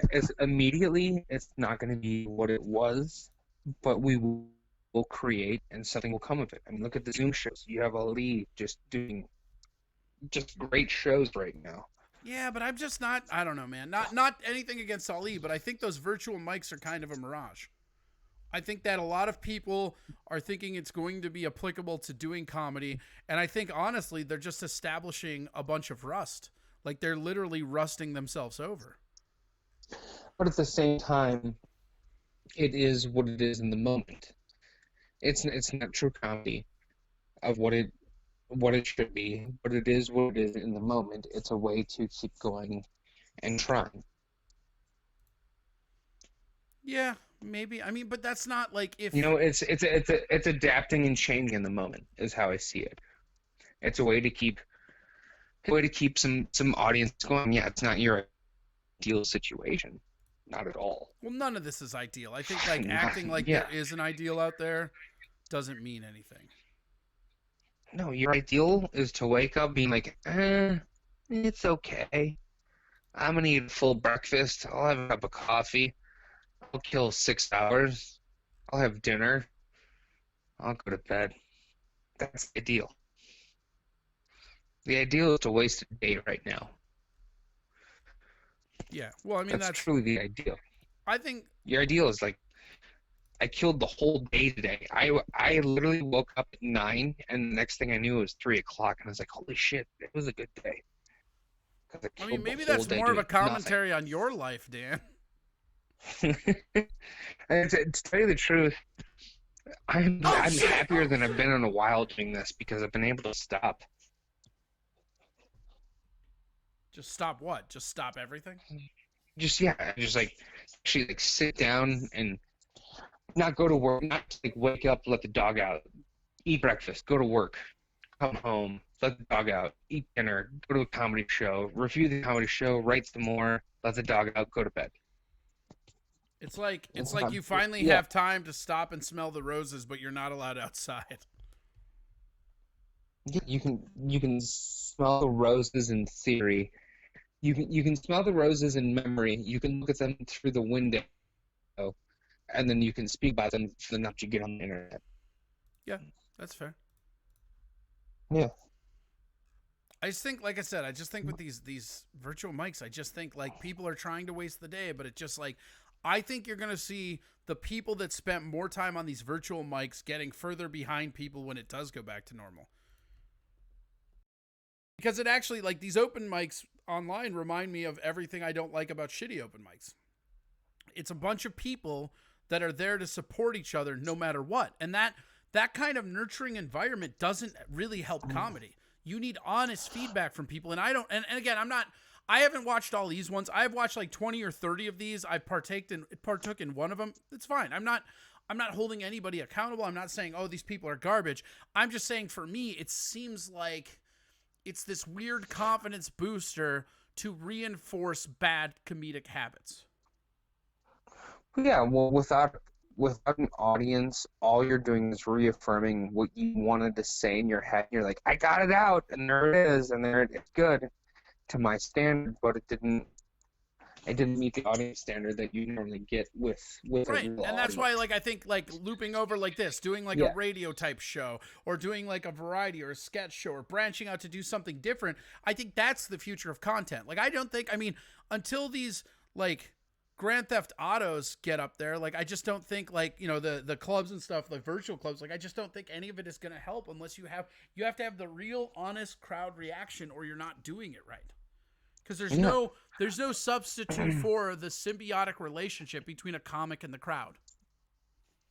Very, very true. Very and I true. think that the problem Like is that there are people, and I'm not going to name names. It's not about that. It's the fact that there are people out there that they don't embrace the grind. They've never really respected what it is to grind away to get better. And especially for the newer comics coming up, this is only going to reinforce bad things that are going to put them back a year or two in their development. And that can kill people. That can be the difference between somebody sticking with it and going to get a real job. Yeah, absolutely. The fact that you're not getting the laughs that you want, the laughs that you deserve, the laughs that you earned. Completely three different things that you can achieve within a club, but you cannot achieve right now. Right. And yes, you can get what you want right now in terms of, like, you can itch your scratch by doing the virtual shows. You can itch your scratch. You can go out there. You can say the content that you. I've been drinking. Corey, thank you. Now it comes out that you've been drinking. I see. Just another I've been drinking for the better part of 3 interview that hours. Dan won't take serious. Thanks. Yeah, you can scratch your itch. You can itch your scratch. Whatever you got to do. Now, I started drinking at home and had a little frozen pizza, and then went over to do this benefit show behind the restaurant, or behind me here in this restaurant. It's Ice House. And yeah, turns out the alcohol works. Yeah, well, I mean, that's good. Oh well.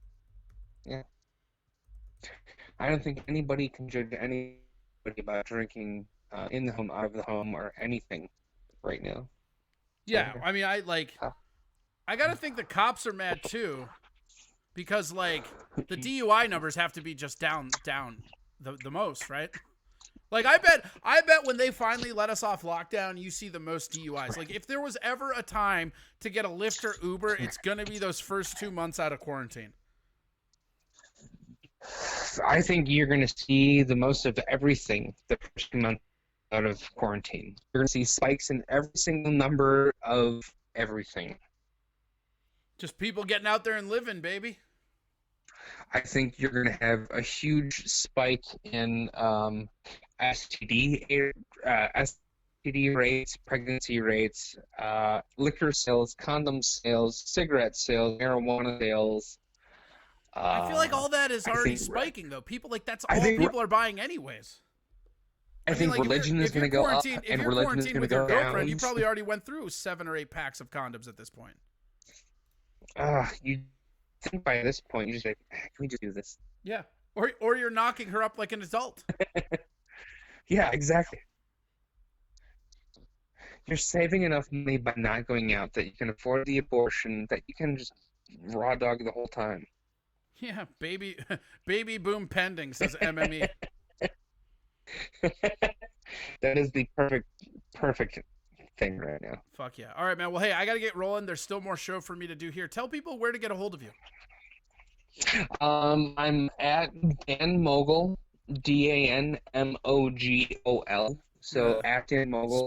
Spell on it out Instagram again for me. and I'm Twitter. gonna put it here in the chat. For DanMogol. Nailed it. At Instagram, Twitter, and then you can go to danmogul.com. I'm at Dan Mogul on Facebook. I'm a Dan mogul. I've just cornered the whole market on Dan Mogul. I actually did the same thing with Corey Adam Comedy. Like, everything's Corey Adam Comedy. I think I was talking to Tovar about that. Like, I just think it's smart to have one thing, your brand image, across all your platforms. Yeah, just so everybody knows they can go there. I'm fortunate they can to have go to a Dan name Mogul. I'm fortunate to have a name that people think is like a Hollywood stage name. It's actually no, it's Ellis Island. Yeah, duh. It's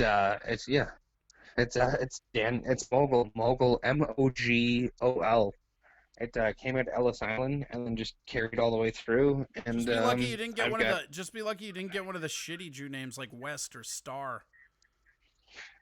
Like when they were coming through Ellis Island, man. But I mean, I know, like when they were fucking coming through Ellis Island, man. Like it wasn't just the Jews; it was everybody.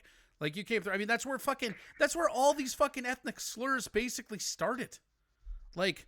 The word kike is from keikel. The word wop is from without papers. Yeah, literally the word Ellis keikel Island. because they would keikel is a circle. Oh, well, no, it's a circle. Yeah, it's a skull in Hebrew. They would tell you to declare your religion, and they would They'd put tell a circle. you to write a cross. Yep. Yeah. Yep. They would tell you to write a cross. People write a circle. And when they would ask these people because they spoke Hebrew a lot of the times, they'd be like, "What's that?" And they would say keikel, and eventually that got abbreviated to kike. With Italian people, when they immigrated massively, Italy's government had fallen, so they wrote on their shirts WOP, which stood for without papers. That's where WAP comes from. No shit, I didn't know that. Yeah. I didn't know that's where WAP There you came go. from. See, we're fucking learning shit, baby. The N-word comes from the Spanish word for black because the southern twang on that word makes it very terrible. Ain't nothing like a little twang. Little twang. All right. Well, where can they see? Are you doing much? Hey, Corey, are you doing thank you so much for having me on. Online that they can see, or are you just Instagramming up, or like, do you have any video projects or anything? What are you doing? For the most part, I'm honestly just coming up with funny pictures. I think facial hair is just so goddamn funny. Yeah, and you so definitely found your muse in shaving. Yeah. I've never seen another. Using shaving. Everybody's. I've never seen another human being glean so much joy out of shaving. Yeah, it's for some reason I will okay, it's time to shave, and I will do 5 or 6 different characters out of shaving. I don't know how, I don't know why, but yeah, I look at my facial hair and I'm like, okay, if I do it this, and this way, I can put on this, and this outfit, and boom, it's a whole different character. So yeah, I've done 5, 6 different characters since this all started. That's pretty great. And I'm thinking about doing a cooking video, actually, with one of the guys, and just having a little fun with that. I got a video editor that wants to have a little fun, and so I think this week we'll dick around with cooking a BLT XM. That's pretty good. I like it. Lettuce, tomato, extra mayo. Yeah. I like it a lot. Well, all right, buddy. Thank you so much for being on the show. I DM'd you. I slid into your thanks DMs. for having me, man. I slid into your DMs and gave you those Reddit links. Why don't you read through those and let me know what you think? I will. Absolutely. Like I said, I sent them in opposite order. So start with the second one first, and then go to the first one. Okay. So the one on the bottom, start, and then go, because the one on the bottom explains it, and open up the threads and follow. You know how Reddit works. You got to follow the thread the whole way. Oh yeah. All right, buddy. Well, thank you so much for doing this. Thanks for having me, man. We will have you on again. I really appreciate it. Thank you for everybody for listening. Thank you for taking it so seriously and fucking getting drunk and having your dog and talking to other people. Like you don't respect this as a format. I do respect it, and I do respect drinking. I do respect dogs. I respect dogs that drink. And hey, dog, I respect you. I respect dogs that drink. Love you, buddy. Thank you for having me on. I really, really appreciate it. Everybody that's listening. Oh, don't forget, if you want to get Dan money, go to Corey Adam Comedy at Venmo. Yeah, that's very, very true. It's Corey Adam Comedy. It's spelled DAN underscore MOGOL. Corey Adam Comedy. It's one word. Real easy. There's no underscores, no nothing. All right, buddy. Have a great night. All right, buddy. All right, bye. Love you. Love you Take too, care. buddy. Yep, Bye. bye. All right, that was Dan Mogul. I've not talked to him in a long time, so that was super cool. Doima, what's happening here? You keep posting shit. Leave, yep. What did you post here about? Did you post a Kim Jong-il thing? Let's see. Let's scroll up a little bit. I got kind of like lost there. I'm doing a really bad job of reading. It was HW's dad. Yeah, we know that. That's what I thought that's what we're talking about. Oh, here's Tovar with a history lesson on the Bush Bank. No, it's fine, man. I get the Bush Bank. That's fine. I mean, there's people can click on that if they don't know. But yeah, like the Bush family was supporting Hitler for sure. I just thought you were saying HW did it. I'm like, I'm pretty sure those weren't the same timelines, buddy. All right. What else have we got to do tonight? I've got a bunch of stuff that we got to everything yet? I don't remember. I don't really know what we've done so far. So let's find out. Let's take a look. What do we got here? We've got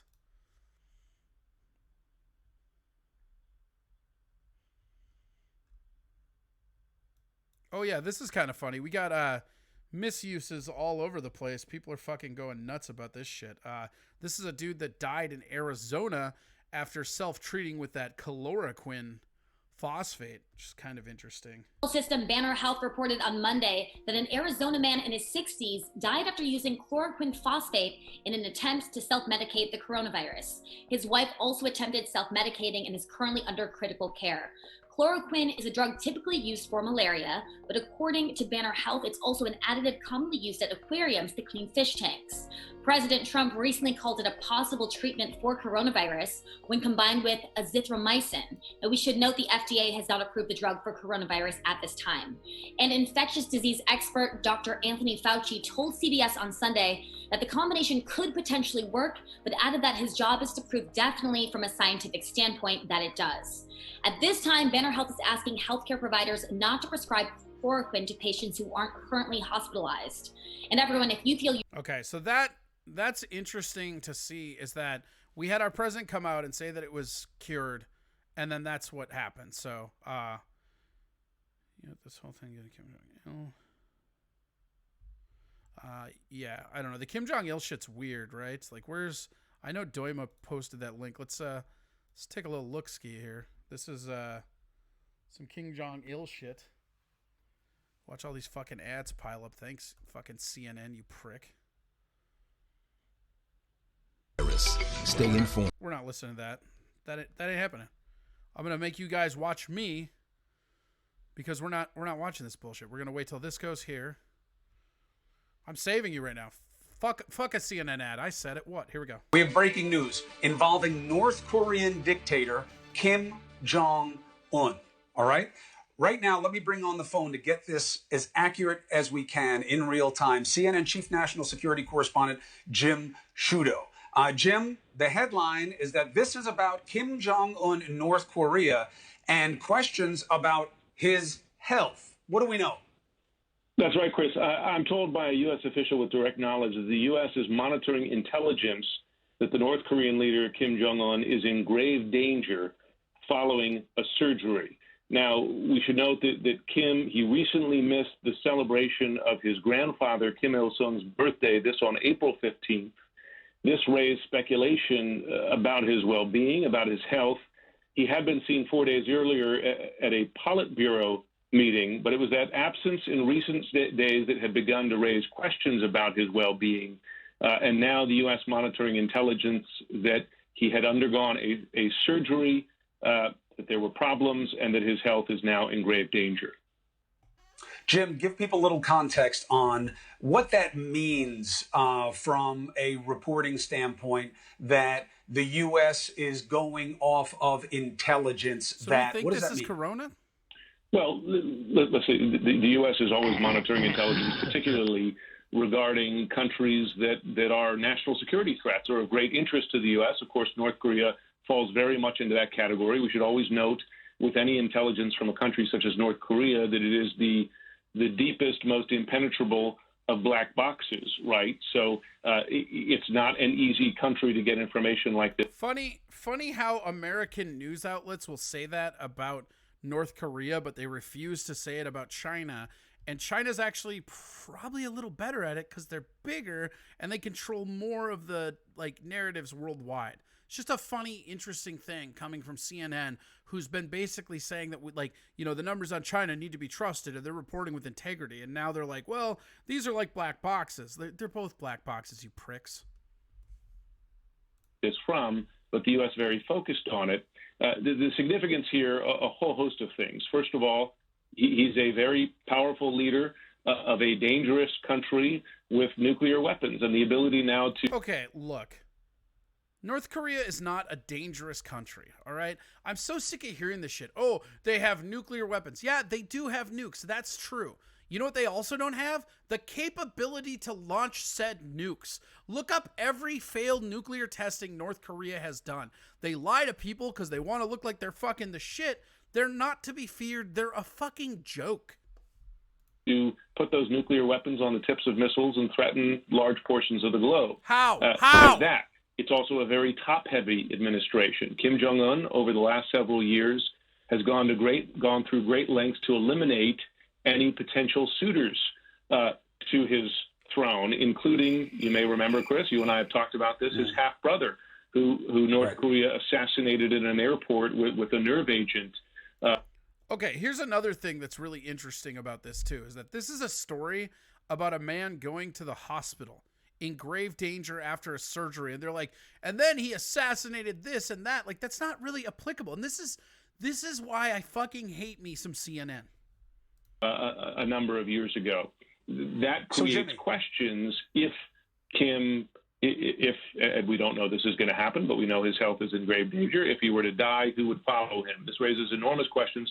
And then added on top of that, of course, is President Trump's enormous investment in Kim Jong-un. 3 face-to-face summits, a relationship the president has described as a love affair.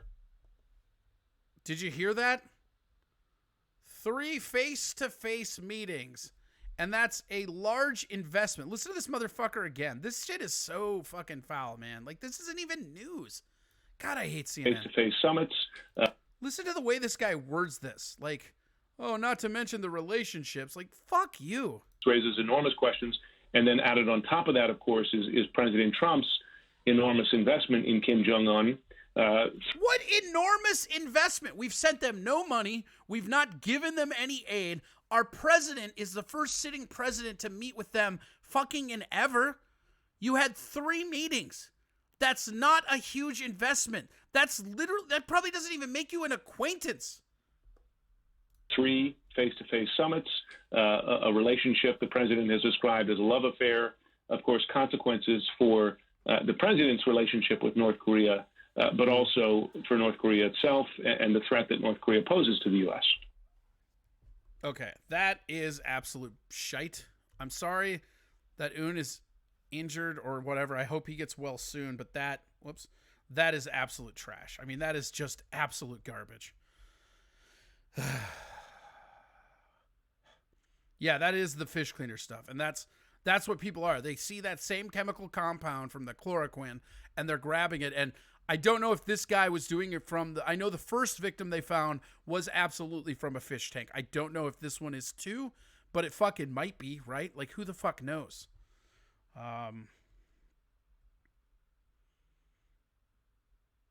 Yeah, those dumb fucks get what they had coming. You're not wrong.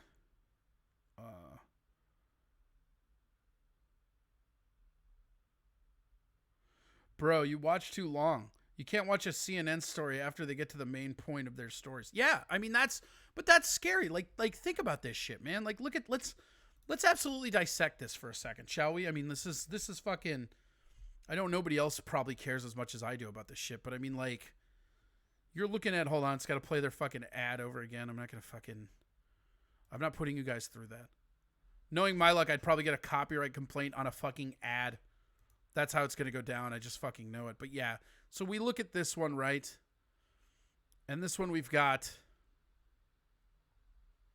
So you literally just told me I watched too long and I need to just cut out right away, right? But I want you to see something, okay? I want you to see this, right? Do you see this number down here? That. This is 3 minutes.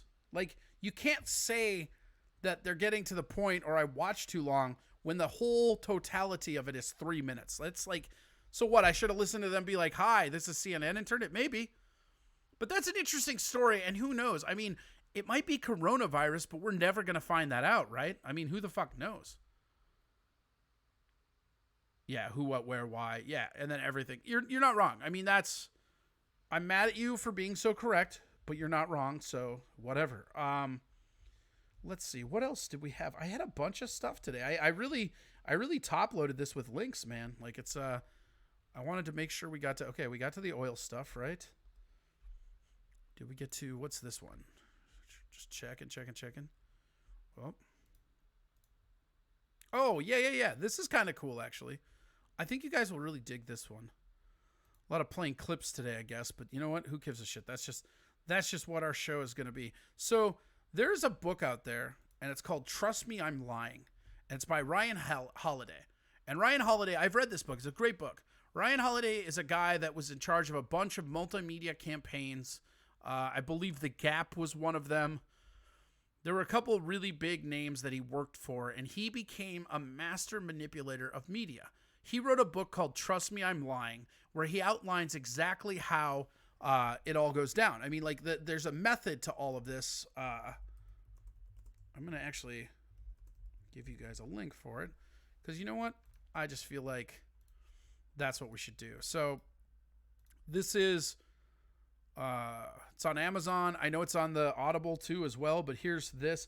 This is a great book for anybody that wants to start delving into how people get to a point where they're able to peddle narratives. And that's a really interesting thing. This book was written in 2013, or is published in 2013, in July. And when he was on the road for that, he actually did a bunch of touring. One of the things he did was he was on Reason. I know, Reason, my favorite ever, right? But he did an interview that's real interesting. And so a lot of the times when people are talking about true news or fake news, what they're really talking about is how they're putting the spin on their own bias.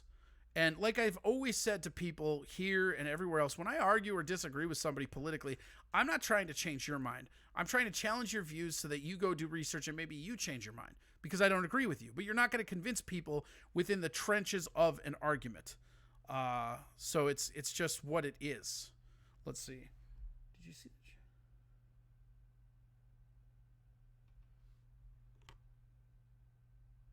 No, I did not see the thing in California where the kids filled a skate park in sand. But you know what? I've got Google right here, and we're going to Google it. It said California.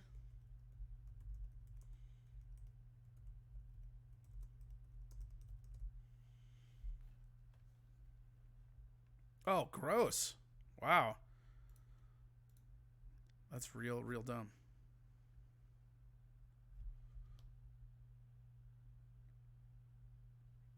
Oh, God. There we go. Yep. Okay, this is fucking crazy. 37 tons? That's a lot of fucking sand. Why don't they just let people use it? That's fucking crazy.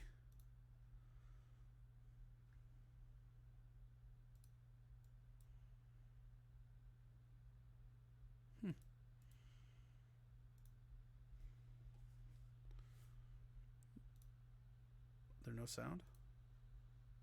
No, there's no sound. Due to the continual disregard to comply with mandatory closure of the skate park, we have placed sand on the floor, rendering it unsafe for use. Wow. Dicks. Look at that shit. Are you fucking kidding me right now? That is fucking garbage. Look at that shit. What a bunch of dickbags.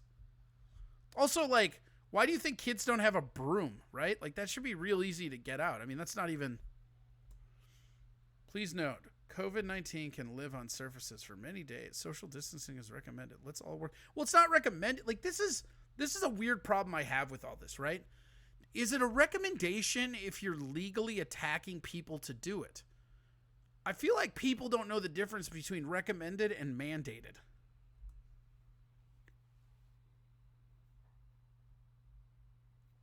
I feel like there is audio to this, but we're just not getting it, but whatever. Look at that. What a fucking waste. And then they got to pay people to fucking clean that up after the fact, too.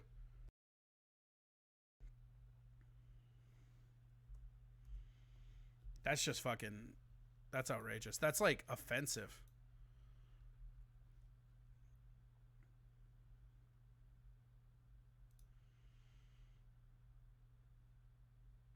Pretty tyrannical bullshit.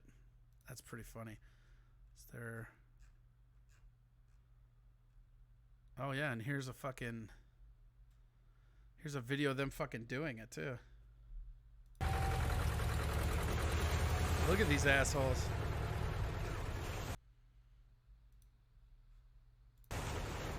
Holy fuck. Worst Tony Hawk level ever.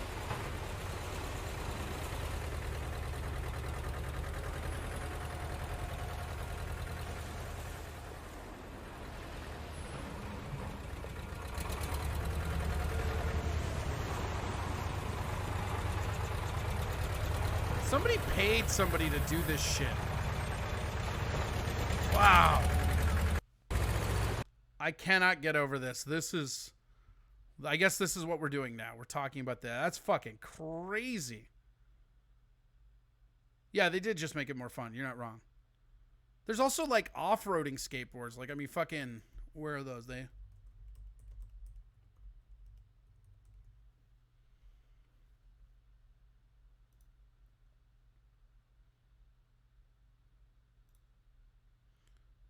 Yeah, guess what just came into fucking fashion in California, dude?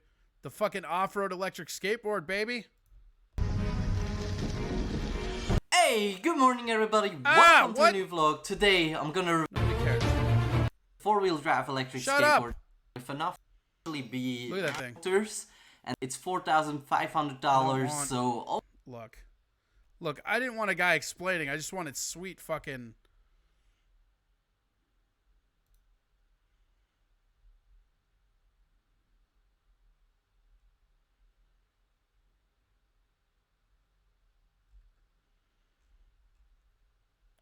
Oh my god.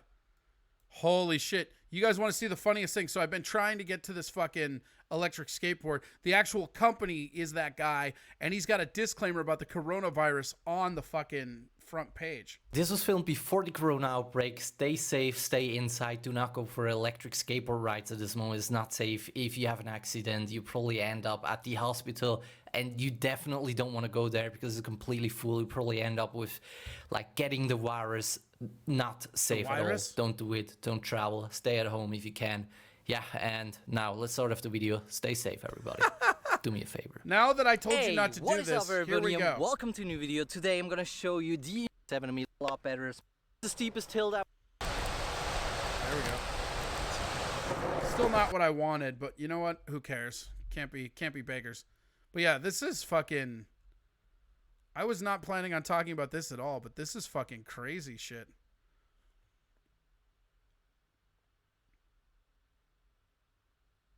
Yeah, what part of GTA is that from? Must have missed that mission. Yeah, you're not wrong. You didn't get the virus? Yeah, it's don't get the virus. The virus will really hurt you if you get the virus. You'll be very sad about the virus. The virus is not good. Anyways, we were going to talk about media manipulation because I like to talk bias. And the thing that people get caught up in a lot of the times is the bias. You can take something that's true, report it with a biased perspective that makes it untrue. And that's something that we all need to watch out for as we go forward, because this is a mainstream media, and even beyond mainstream, this is just a basic media parlor trick. They do this shit all the time. And this Ryan Holiday, again, I put the link in here in the chat room. And the, what's this? Another link to it? Yeah. God, that is so fucking crazy. I cannot believe that this is the era we're living in. Like, oh shit. Here's another fucking video about this goddamn fucking skate park shit. This is so fucking creepy. I mean, it's just like, look at this shit. Somebody got paid money to do this.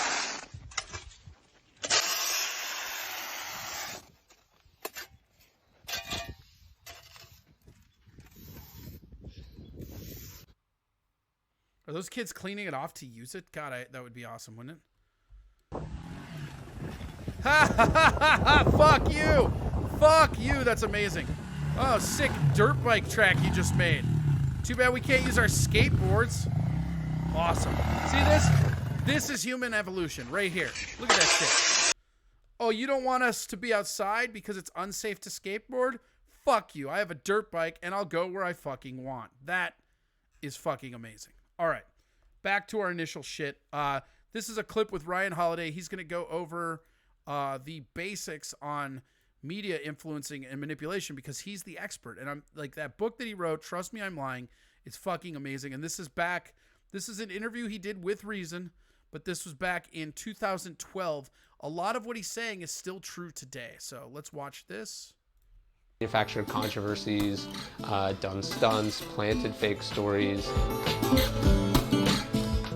Hi, I'm Tracy Oppenheimer for Reason TV. I'm here with Ryan Holiday, author of the new book, Trust Me, I'm Lying, Confessions of a Media Manipulator. He's also been a media strategist for clients like Tucker Max, and he is the current director of marketing for American Apparel. Ryan, thanks for being here. Thanks for having me.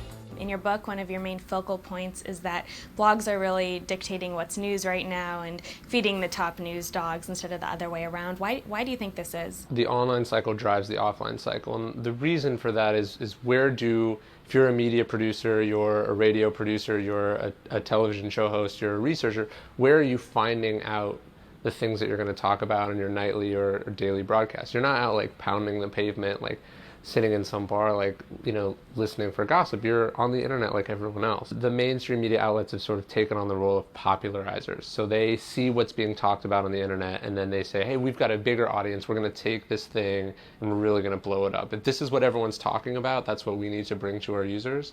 And so what happens is that things start on the internet for whatever reason, and then the next thing you know, they're on CNN. And you make the claim that because blogs have an infinite amount of space to fill, the bar lowers for what the quality of their content. But because a lot of the mainstream news outlets have a lot of their content coming from online as well, isn't the bar lowered across the board? Absolutely. I mean, we've always sort of joked about how having to fill a 24/7 cycle makes cable news just talk about total bullshit. Well, what if it was a infinite cycle? And yeah, like Fox News can throw up a blog post and depending on the response to that blog post, decide whether they want to popularize it through their radio assets, through their television assets, through whatever other means they have. You do make it seem like it's a bad thing, but at the same time, there's also an infinite number of watchdogs for people sitting at home on their couch instead of just a few people in the New York Times newsroom. Though there are more critics, they pale in comparison to the power of the machine to just generate ideas and spread narratives. But it doesn't matter because those narratives take hold online and they spread so fast that it almost doesn't matter what someone says an hour later proving that it's not true. But don't you think it allows more voices to be heard, and once someone is not accountable or credible anymore, people won't read them? Every day it's kind of a fresh start on the internet. Whoever is publishing the thing that's the most interesting is what we're going to read and click. You don't pay any money to the Huffington Post, so they don't owe you anything, and you don't really owe them anything. And they know that they can get you back after they've burned you by publishing some other crazy thing that you have to click. So it's like you read some crappy, like naked celebrity slideshow, and it turns out to be like an exaggeration or not true, and you're disappointed. Okay, you leave, but you can't take back your clicks, for starters. And then the next time you see a headline that big, you're probably going to click anyway, because what's the cost to you? It's nothing. It's just a click. And they sell that click to advertisers. There's only a like button. There's no dislike button. And that, because of that, there's no real loyalty on either side of the equation. And that diminishes the need to deliver a quality product. And let's talk about your own manipulation. Yeah. If you can talk about your experience with Tucker Max. I've manufactured controversies, done stunts, planted fake stories, done everything from edit Wikipedia pages and see how journalists repeat what they just find on Wikipedia. If you send an anonymous tip that's too good to be true, it's going to get published because there's no consequences for it turning out to be untrue. So for Tucker, one of the big things we did was, it was a movie primarily for young adult males. What you doing? I'm talking to the turtles. Are they telling you to kill that fat girl behind us? because that's what they're telling me to do. There are obviously people who don't like those types of movies, so instead of sitting back and saying, okay, we're not going to be able to reach those people, they're a non-entity in this campaign, we thought, like, how can we get those people to denounce the movie and talk about it and spread the word about it in a way that makes young adult males want to go see whatever they're saying that they shouldn't go see. And so part of the campaign involved like buying really controversial, deliberately provocative billboards that I went out and vandalized and then leaked photos of to blogs, real protests generated from my fake stunt, to the degree of which the Washington Post and Chicago Tribune both wrote editorials denouncing the movie. The city of Chicago banned our advertisements. Feminists in New York City vandalized the billboards. Sort of on that note, with experts, I mean, with the 24/7 news cycle, they're always looking for quote-unquote experts to comment on their stories. Do you think this is allowing for more people to be heard? Absolutely. I mean, one of the things I did with the book is there's this service called Help a Reporter Out. And basically it's like it's a social network where reporters and journalists who are and producers who are looking for sources post like, hey, I need an expert on cats. And then someone says like, I'll be your cat expert. And then they sort of trade. They say, look, I'll give you information for your story if you publicize me and whatever I'm promoting.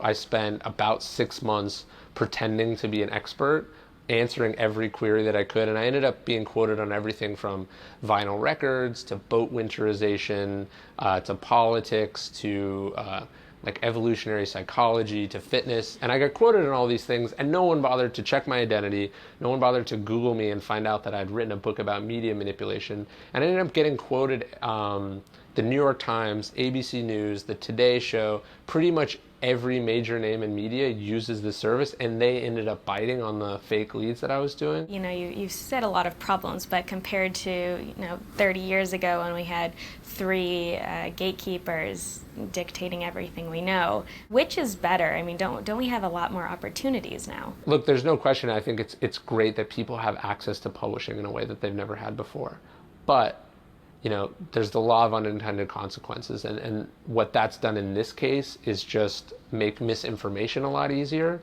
And we haven't really, we've embraced this new technology, but we haven't erected any defenses or made any changes or changed how we consume the news, how we believe what we read based on these changes. People want the crappy journalism.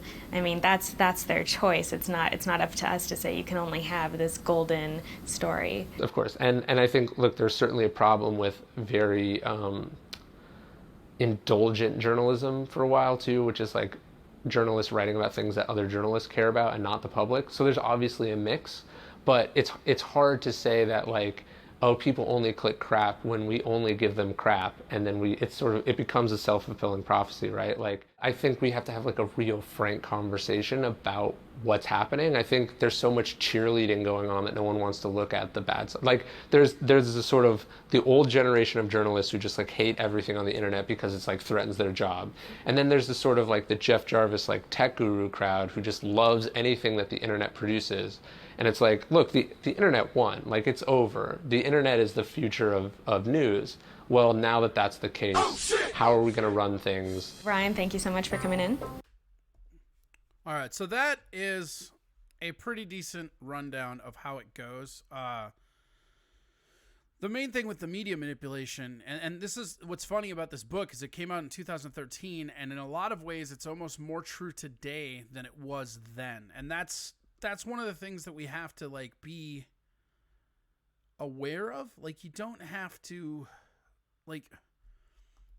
necessarily believe it or indulge on it or whatever, but I mean, like, the reality is that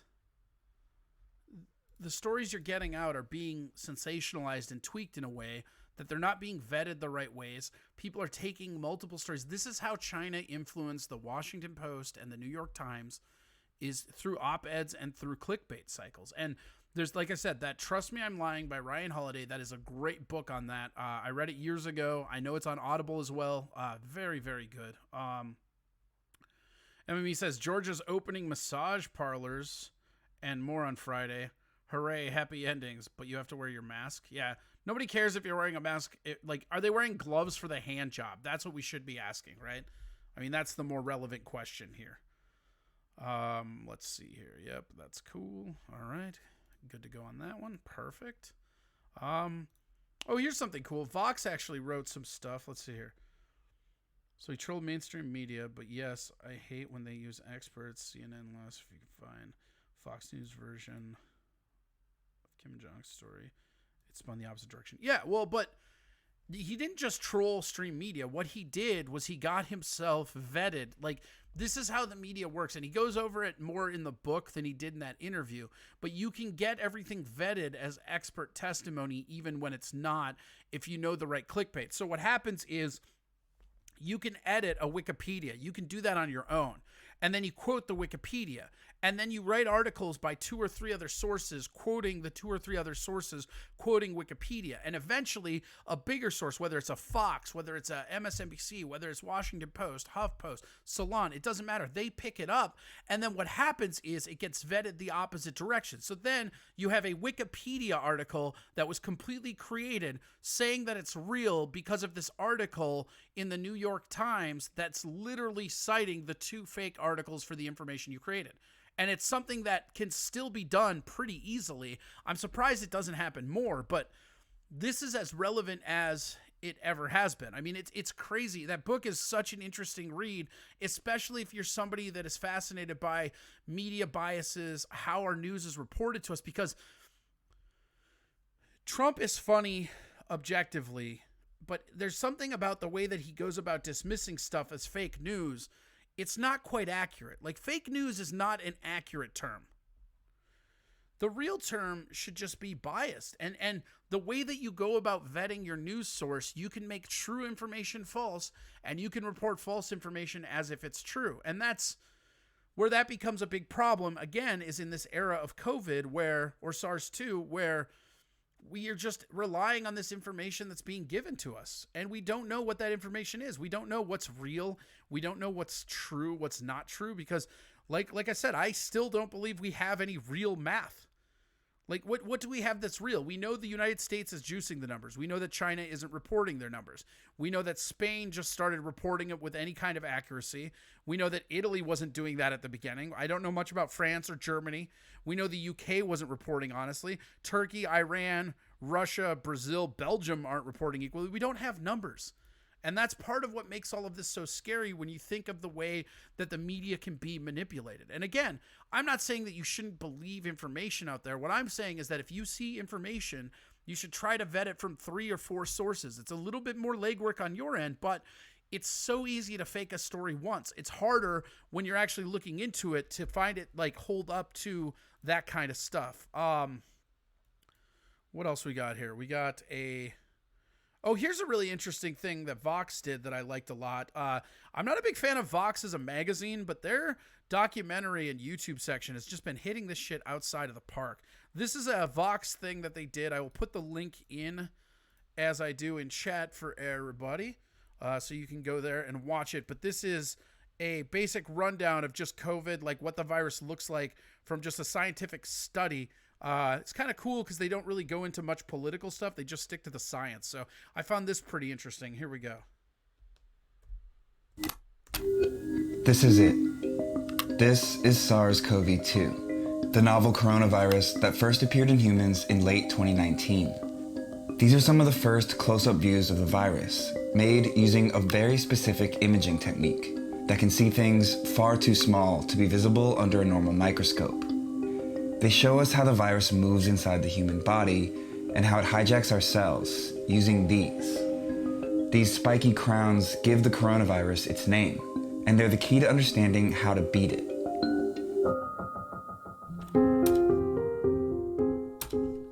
To get this right, I needed to bring in 2 experts. The first is my colleague Liz's dad, Frank. He teaches material science and engineering at Ohio State University. Liz tells me that you are interested in electron microscopy. Yes, so that's how you pronounce it. Okay, that's a good start. And the other is Beth Fisher. Her team at NIAID, the National Institute of Allergies and Infectious Diseases, created those initial images of the virus, the ones you'll start to notice embedded in news articles around the internet. I think for a lot of people, there's a lot of mystery to this virus as there are to other viruses that emerge. So let's start with how these images were made. The first thing you need to know is that the coronavirus is very, very, very small, around 100 nanometers. To put that into context, if you take out a ruler and look at one of the millimeter markings, you could fit 10,000 virus particles inside of that. At that size, it's invisible to us, even under a standard light microscope like the one you might have used in grade school. That's because the smallest wavelengths of light humans can see measure around 400 nanometers, not small enough for the coronavirus to be visible.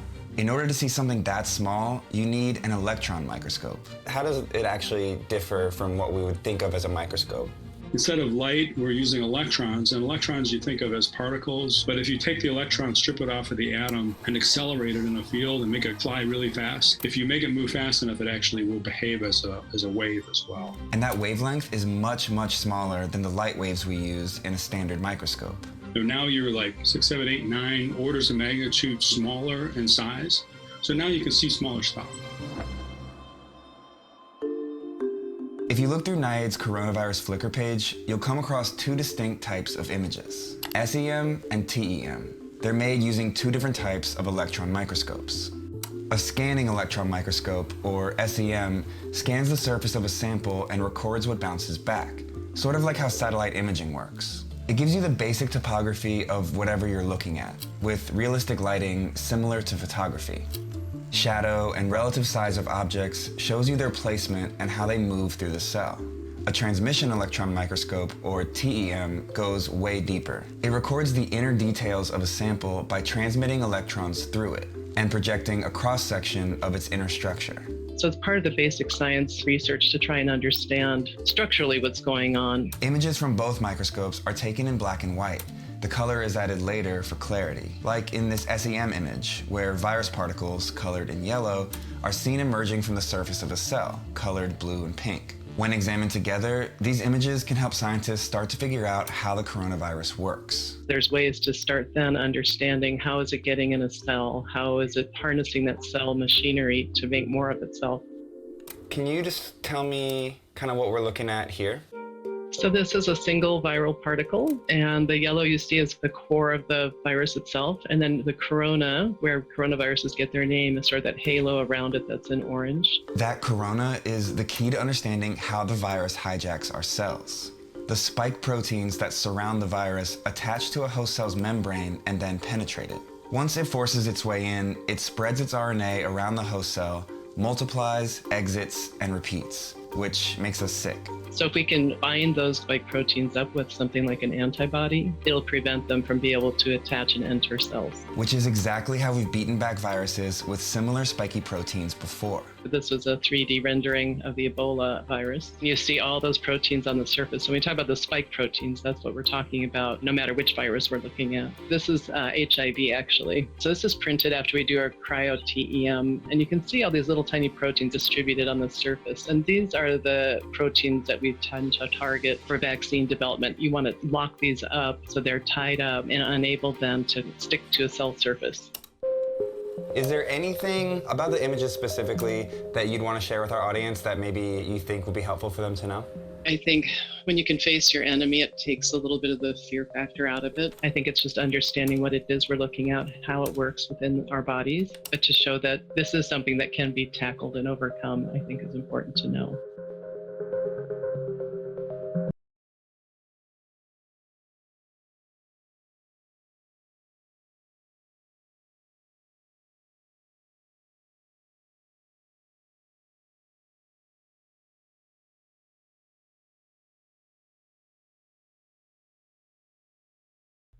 Oh, there we go. Hi, I'm back.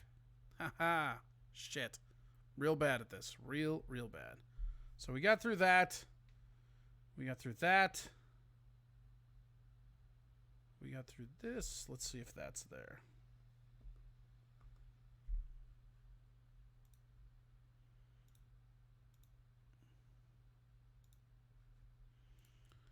Yeah, that one's all right. I feel like we should go to another guess. Maybe, I don't know. We're coming up. Did a pretty good job so far. Let's call and harass somebody. Or should we look at the numbers first? Do you want to look at the numbers first? Here's some fucking numbers. Yay, COVID, right? Fun. What the fuck ever. We had almost 2,000 yesterday. That's quite the spike there. It's pretty fun. All right. Let's see. We were going to grab Tovar, maybe? Yeah, let's do Tovar. Why not? Why not do Tovar right now?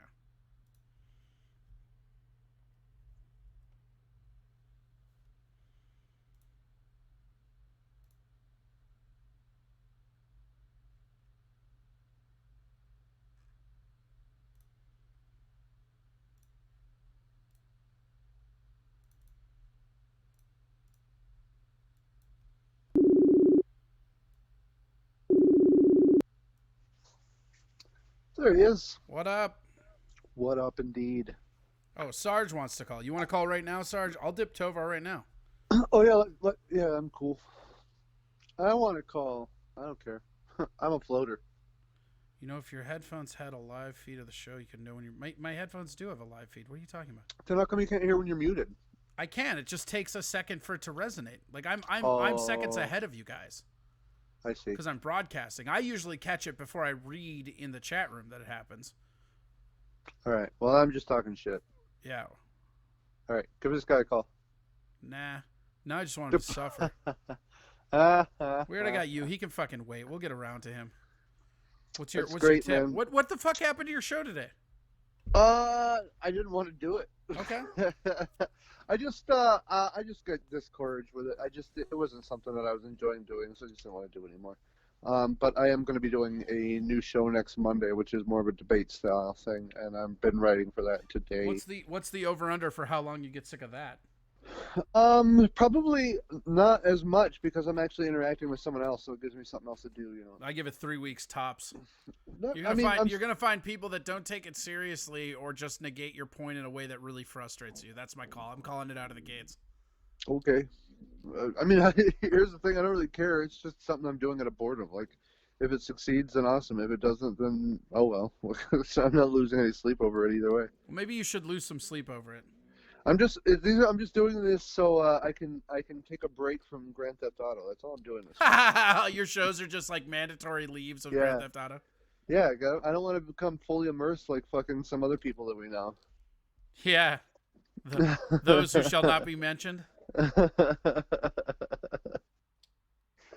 haven't seen that guy forever. I'm just trying to break it up, you know. Yeah, I mean, I bet you can understand how he got so wrapped up in it at this point. Oh, absolutely. Because, like, once you get to a certain point where you have money and, like, everything, and, like, honestly, if I had a computer and, like, a little bit of money, I would absolutely be trying to, like, weasel my way into that no-pixel shit, because that looks fun as hell. The role-playing game. Have you seen the Vader one? The Vader one's pretty funny, too. No, he's my favorite. I wake up at, like, because he... Wait, that's Eugene, right? Yeah, he broadcasts about the exact same time I wake up every day, so, like... That guy seems to be online for like 20 hours a day. A good 12 to 16 for sure. Yeah, but like you got to understand, like, dude is making somewhere around like 80 grand a week right now in the lockdown because like all of the subscribers that he's getting and shit. So like he's fucking hustling. Yeah. Unlike you, who just ends your Monday show without telling anybody. I'm only mad because I was like, fucking, I can never remember where the fuck your shit is. And so, like, I'm looking around, and I'm like, is it on Instagram today? And I'm like, no, is it on Twitch today? No, is it on Facebook today? And you had already posted some stuff. I saw the statuses after you said something, but I didn't even see those. Oh, really? Yeah. And so I was like, what the fuck? I'm pretty sure it's Monday. For my shit. That's actually really nice of you. That's cool. Get fucked. No, I'll be on next week with Aaron Hurley, actually. What are you guys going to be debating? I haven't decided yet. He's got a couple of, like, maybe some World Trade Tower stuff. Maybe some like Biden electability stuff. Who knows? Maybe I'll talk to you about it after the show, and you can give me some ideas, some stuff that I can bring up that'll get under his. The main problem I will tell you about like debate shows, right, is that they don't last long because friendships go away over them. It's real weird. Everybody starts out cool. And it's not that big of a deal, but eventually, like, people get pissed. And I'm not saying it's like I'm not even saying it's going to be you that gets pissed. I just think you're going to be in a situation where somebody gets pissed, and after the show, you're like, "This isn't worth that friendship. This is fucking garbage." Yeah. Oh shit! Honestly, one of the reasons that I want to do this is because I think that I can be kind of a little abrasive in my debate style. You? So, like, no. Yeah. I think practice and just like a not really a face to face, but like a more verbal style debate, like it just brings out the humanity more, you know. So like, hopefully, like some of that abrasiveness that in text form comes off as me being, you know, an asshole, melts a little bit, or maybe it becomes more self-evident, or it amplifies because you're really a dick. Yep, which is what I was just about to say. It's some stuff I got to change within myself. So, either way, I'm looking forward to it. So. Yeah. How you like? I don't know. You're okay with it? The other one going away though? You didn't bother you? Yeah, I mean, especially just watching what you were doing with the news right here. You're doing a much better job than I am, and you're putting a lot more effort into it than I'm willing to do. You know, it's and that's not saying that I wouldn't be willing to do it. I'm just, you know, like I said, I'm just trying to take breaks in between GTA, man. I don't want to put that much effort in anything. I don't want to put that as much effort into this as I do, to be honest. I mean, I don't know. Dude, I don't know how you do it, dude. Like, I honestly, the 3 days a week that I do it, like, it's like a part-time job. Like, you're literally doing a full-time job right now. It's fucking crazy. Well, I think it's weird. A lot of the times people, you know, and I told Aaron that too. Like, it's crazy, like, when you're actually in the Mike 1 seat, how hard it is as far as, like, writing everything up, you know? And, like, for me, it's super interesting and exciting because, like, I can share a bunch of stuff with people that help shape my mind, you know? Like, I mean, like the Ryan Holiday shit. I mean, that book is one of the best books I've ever read. Mm-hmm. And it just goes down and outlines everything. I mean, it's crazy. Like, that's the thing about this information era. There's information out there. You just have to go find it. It's just in plain sight. It's in plain, they're hiding it in plain sight. It's not 1984. It's Brave New World. Everything's available to you, but just look over here. Blew my mind 10 years ago. That shit blew my mind when I was like, it's just here for anybody to find, and nobody gives a fuck. That's crazy. Right. That's crazy. I remember like shouting for a whole year, like, "Hey guys, just right here." And nobody gives a shit. And that's the whole method to the madness of it, you know? Yeah. So, now people give a little bit more of a shit, but there's way more static than there was 10 years ago, you know? Right. That's exactly it. I don't buy that it's easier to find a demographic nowadays. I don't buy that. Well, I think it's harder because you're competing with everybody all the time. That article that I posted about Prescott Bush, that's from like 2003, 2004. There hasn't been anything written on that since then. Right. Well, that Halliday thing that I just played, that was literally from 2000. That book came out in 2013. That interview's from 2012. And everything that he's saying in there is even more applicable than it was when he wrote the book. Yeah, absolutely. Yeah. And he's the only reason why Max Carlson got as big as he did. Like, he was out vandalizing his own shit, writing hit pieces, and then circularly vetting them through other things till he got a big name biter. And then he just goes back and throws that in the credentials. So it just looks like all the way down the chain hole, it's been reported very accurately. Mm-hmm. Yeah, for sure. Not the case, though. All right. Well, I'm going to what's your tip? You got a tip? You got a sweet tip? Don't start Instagram news shows, I guess would be the tip for today. Yeah, maybe. So I guess like a couple things I want to talk about because I was racking my brain real hard today because one of your viewers like requested that I come up with some new topics because I was kind of rehashing some old ones that I wanted to go over. Mm-hmm. So like today I want to talk about these protests that you see in Michigan and Minnesota and like all the other states that you see popping up now. Mm-hmm. And like these links that you had posted that you turned me on to yesterday that I spent all day reading, and how like all of this ties back to these Republican parties and on the left, like these stay-at-home propaganda things that are coming directly from the DNC, you know, and it seems like whatever is boiling, they're just trying to take advantage of people who are like scared and ignorant, and like it's like a really. You ever hear the idea that, like, in chess, the pawns are always the ones that go first, right? Yeah. Like, I think unless you're playing Grob. Right. Well, even in Go, like, you need patience at the beginning of the game in order to figure out how much space you can gather at the end of the game, you know? And, yeah, you need long-term vision for the beginning. Right. And going out and protesting is angry and as frustrated as some of us can be because, like, I get it, man. Like my business has been shut down for a month. I'm tanked. I would love to get back to work. But it's also like, I don't know, man. It's more than that to me though, because like if they're lying about us and now they're astroturfing these movements, yeah, like this is gonna get fucking crazy. Yes.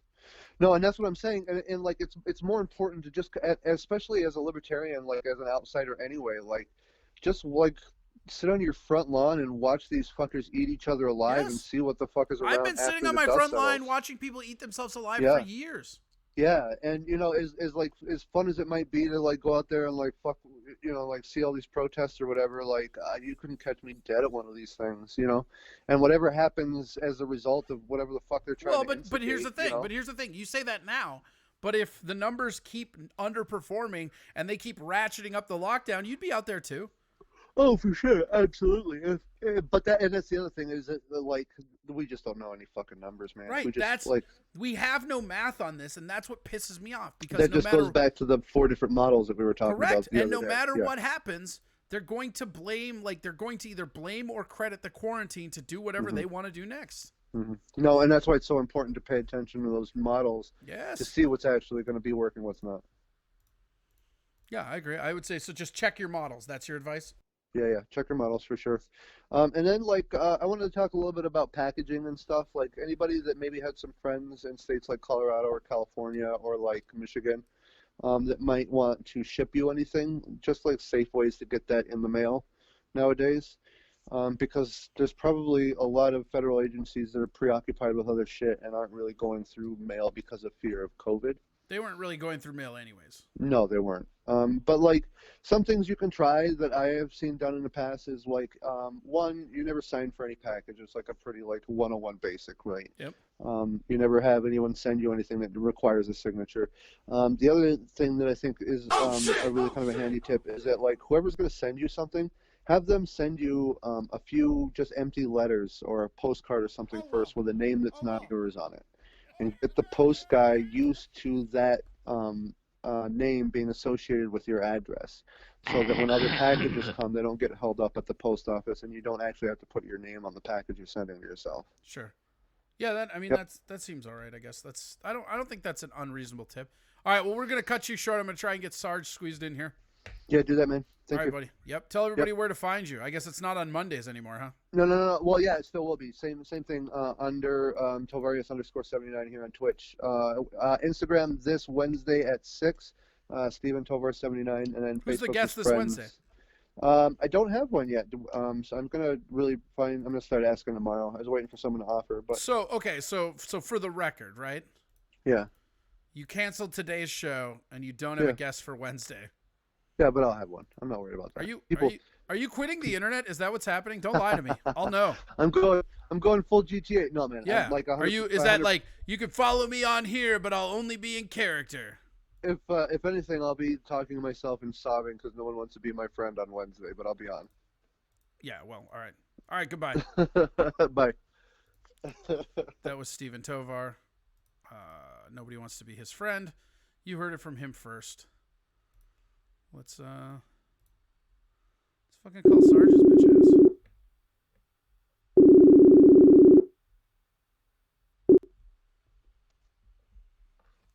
Hey, bud. Oh, hi. How's it going there? Hey, bud. How you doing there? I heard you wanted to talk about some fun things, eh? Are you making fun of my accent there, bud? Yeah, I sure as fuck am, you fucking hick. That's pretty racist there, bud. Oh, don't I know it. Should have seen what I did to people in Vietnam when I was a Navy otter. What'd you do there? I just stole some valor and then made some hat dish. Oh, no, you can't steal valor, bud. That's so wrong. Why? Why should it be wrong to steal valor? It's just out there. I just grab it. If he wanted the Purple Heart, why didn't he take it with him? I suppose it's just floating around there. It's just a piece of metal. Yeah, and valor's not even really substantial. It's just like, an element. Anyone could take a bullet. I mean, you could take a bullet, bud. Well, I've taken a cocaine bullet to the nose many times. I think you probably deserve a Purple Heart for that too. Oh, there's definitely something wrong with my heart, and it's probably discolored from all that cocaine. Why you making fun of my accent there, bud? Because you sound like a fucking idiot. Well, I can't help where I grew up, bud. Oh, yeah, sure, but you should probably learn to. At least I don't have one of those Wisconsin accents, Oh, sure, yeah? You don't reckon you have one? You seem like a dirty scanny to me. No, bud, no. I've never even been to Wisconsin. I wouldn't know which direction to go. Yeah, did you see the way your fucking voice changed when you mentioned Scotty? I'd recognize you anywhere, you cheese-packing fuck. That's not cool, bud. That's so not cool. Yeah, I know it's not cool because this is fucking Viking territory. Yeah, go and I'm Vikes, sick, man. and I'm sick Go. to death of your fucking scawny attitude and your accent. I swear Like to God, I wouldn't know what somebody from I'm not Hudson from sounds Wisconsin, like. bud. I'm not from Wisconsin. I don't even like cheese. I got the lactose intolerance and all that stuff, bud. Oh yeah, the only thing you're intolerant of is logic because you're from the Scotty. I can't even go near the state, bud. I get hives and stuff. Why don't you tell the people who you fucking are, then there? This is Sarge Carlson from Wisconsin. I mean Minnesota. I like the way you say Carlson. Vikes. Go Vikes. Oh, I'm Norwegian, bud. I'm from Savage D Scandinavia. says, "Holy fuck, is this Corey's help the handicap moment?" That's not cool, bud. They know you're from Wisconsin, so they think you're having mental difficulties. Well, that would make sense if I was from Wisconsin, but just because of my accent, I don't think I should be thought of as a dum-dum, you know? Well, I think just because you're from Wisconsin, it means you're a dum-dum. This here is Viking territory. I swear, bud. I swear on our best wide receiver that I'm not from Wisconsin. Yeah, who's your best receiver then? Our best, that's Stephon Diggs, man. He's like the best wide receiver we got. He's not even on the team anymore, you jack off. Of course you're from Wisconsin. Oh no. Oh shit. You fucked up now. I meant that Thielen guy. He's pretty good too. Did you just fucking He's good say at catching the football. Thielen? Who the fuck He's good is at catching the Thielen? footballs. I don't know, bud. I don't know. Look, I regret every goddamn moment I've spent in life, but none as much as this here, I tell you what. Hey, you know what, bud? You called me. Yeah, because you're in the chat room talking your fucking horse shit. I'm bored, dude. We're quarantining. There's all these COVIDs and stuff in the air, and I gotta stay inside, and I'm bored. Well, why are you so bored? Why don't you go out and catch those COVIDs? Nobody's going to miss another don't want- Scotty. I don't want the COVIDs, bud. They don't even have the COVIDs in Wisconsin yet. That takes like 5 years for They anything have to get more there. of the COVIDs than they got here. No, bud. They're still watching Saved by the Bell over there. They just got it. Yeah, and coughing on each other, giving them SARS too while they watch Showgirls. Oh, that's a good movie, bud. You seen Showgirls? That's such a good movie. Can we watch that right now? No, we Talk can't about watch it? that right now. There's no nipples on Twitch. Oh, well, that's dumb. It's a good way to get banned. Anybody outside of Scotty knows that. You can put nipples on Twitter. Why can't you put it on Twitch? What do I own fucking Twitch? I don't know, dude. Look, I just You're on wanted it to every make some goddamn hat night. dish. I just wanted to make some hat dish, show some news clips to my friends, and you got to be all up in my grill talking all that S in the chat room? I don't talk any S, bud. All I'm you a nice do is guy, talk you know? S. What kind of S do I talk, bud? The horse S. I'm a nice guy, bud. I got that Midwestern niceness, you know? That Minnesota nice. So nice. How can you have Minnesota nice when you're clearly from the Scotties? Wisconsin, some of them fellas over there are kind of nice. No. I knew a Scotty one time. You could call him a bud almost.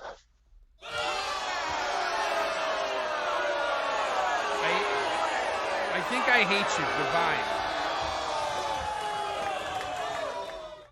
I don't know what the hell that was, but that happened. Yeah, so I'm not real sure. Let's try this different this time. Oh, I think we got disconnected there, bud. Oh, hi. How are you? Why are you talking like that? Who's this? This is Corey. Is Sarge there?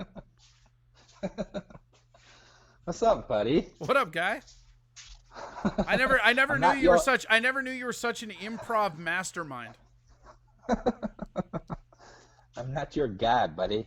I'm not your buddy, guy. Sometimes the accent just comes out, man. Yeah, oh, tell me about it. You should see, like, when I go up north to, like, my grandparents' house in Hibbing, if I'm up there for more than, like, 3 days, it's just back and on. And there's nothing I can do about it. Like, it's just like, oh yeah, this is happening now. They're like they're worsh and shit and everything up there. They say worsh. No, they don't say worsh, but they like the big one is like they always refer to the Minneapolis area as the cities. They're like, oh yeah, I'm gonna go hang out in damn dare the cities, huh? And I can hear myself when I'm down here, I don't have it, but when I go up there, my O's start getting a little longer. So almost my family's so far up north, though, it's more of a Canadian accent than a Minnesotan accent, but it counts as a Minnesotan accent. Dude, I didn't even know that Minnesotans had a fucking accent until I went into the military, and all the drill sergeants kept busting my balls anytime I said anything. Yeah, I mean that's exactly how it is. Even in the cities, we have some accent. We just don't hear it. You never hear your own accent. Like you go to fucking Boston, and those people don't think they sound like they're from the moon. Yeah, right. Yeah, when I was in basic training, every time I'd say anything, the drill sergeant would be like, "What are you talking about, Carlson?" No matter what I said. Yeah, I mean that's exactly how it ends up going. There we go. My soundboard is dried up now. It's fucking shit's getting real, man. How are you doing? How are you surviving the quarantine? Not bad. Yeah. I'm still going into work every day, so. Ugh. So we have a buddy of mine, Tom, that we constantly ridicule on this show, and you know he's been so fucking pissy lately. But I just think like he's still working also, and I just think that's got to fuck with you at some rate. You know, like at some point, if everybody you know is fucking hanging out at home, because it's like just think of like how stupid it is. And I'm sure you'll know this more than most people, but like these people bitch and moan about how lonely they feel, right? But like. The reality is, like, everybody else is, like, if you're still working, if you're an essential worker, you're watching your friends get a free vacation that you don't get. You're watching them get paychecks you don't get. And I just don't understand how that could lead anybody to not be as bitter as fuck. Yeah, well, I mean, I guess I'm not super bitter about being able to stay home and collect unemployment because I'd rather get a full paycheck.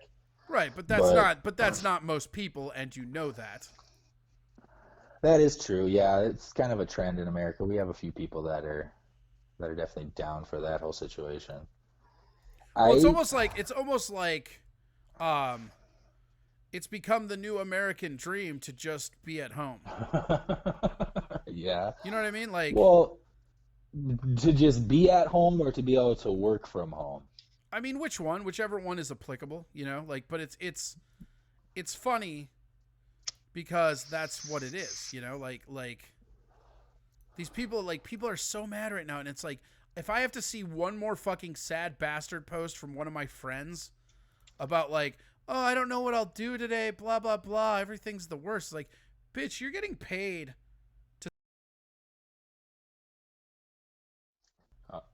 There we go. What happened? Jesus Christ. Yeah.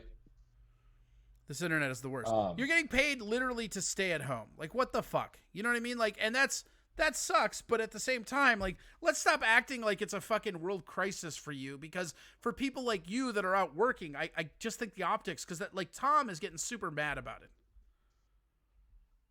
And yeah, Ellie said, what? Go ahead. Tom's mad because he wants to be able to stay at home? No, he's mad because everybody's at home and he's not. Well, yeah, that's basically what I just said. I think he's more mad because he wants everybody to get to work. See, like I'm an introvert. Like I don't really like people, and going into work, you know, I avoid everybody all day long. Fortunately, I have a job where I don't have to deal with people, but you know, I wouldn't mind being able to work from home just because I would like being at home. But the thing that frustrates me, I'm not jealous or like pissed off that there's people out there just collecting unemployment and chilling at home. That sounds nice, but I'm not upset about it. But the thing that bugs me is you know, I like staying home, but not having the option anymore. If I did want to go to the bar and have a beer and, you know, get an appetizer and shoot the shit. Well, that's what's driving me nuts is like, I mean, you never realize how much social life was going to a bar or something, you know? Yeah. And you know, this whole how restaurants now they can serve carry out drinks, right? That just became legal, I believe. Right. Why wasn't that legal the whole time, you fucking pricks? I agree, but I honestly don't understand why everyone even gives a shit. Because if I'm gonna do, if I'm going out to the bar to get some food or drinks, and we no longer can be in the bar, we have to take the food home. What do you give a shit if you can get a drink or not to go? You Because know what I it's mean? the You're well, I taking mean, it what if you home. don't have any Let's booze make at your own home and that's drinks. your only way to get? What if you don't have any booze? Like the bars are Why still wouldn't you open. have The booze? bars are still open later than the fucking liquor stores. What if it's fucking like 11 at night? Okay, so spend $8 on a to-go drink instead You've of never buying a. never woke up one day and didn't have a stock of booze and thought to yourself, I wanted to drink. That's never happened to you. I always have a stock of booze. Well, good. Congratulations on being prepared. Yeah, thank you. MME says your accent is still there, but it's better than that crackled Canadian accent. Creole Canadian accent. This is my fake accent. I'm trying to sound normal. I'm trying to sound like you people. The fuck you mean, you people? That's right. I said you people. Excuse me, bitch. I'm doing all right. I'm just frustrated not being able to do something if I want to, which is few and far between when I do feel like going out. But no longer having the option kind of bugs me. Yeah, well, that's exactly it. It's not that like we would exercise the option all the time, but at least there used to be choices, you know? Yeah, and then, when I get home from work, I just want to hang out. I just want to chill and do absolutely nothing. And then my girlfriend she's working from home.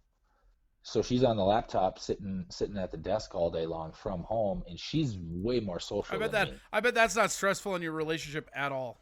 No, I come home and I just want to chill, and she wants to let's go do something. You want to go for a bike ride? Do you want to fucking go for a walk? Do you want to go check the mail? Da, da, da, da, da.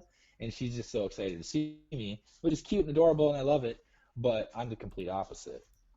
And so for me, I just want to fucking chill, and I'm getting stressed out. She's getting stressed out because I don't want to do anything.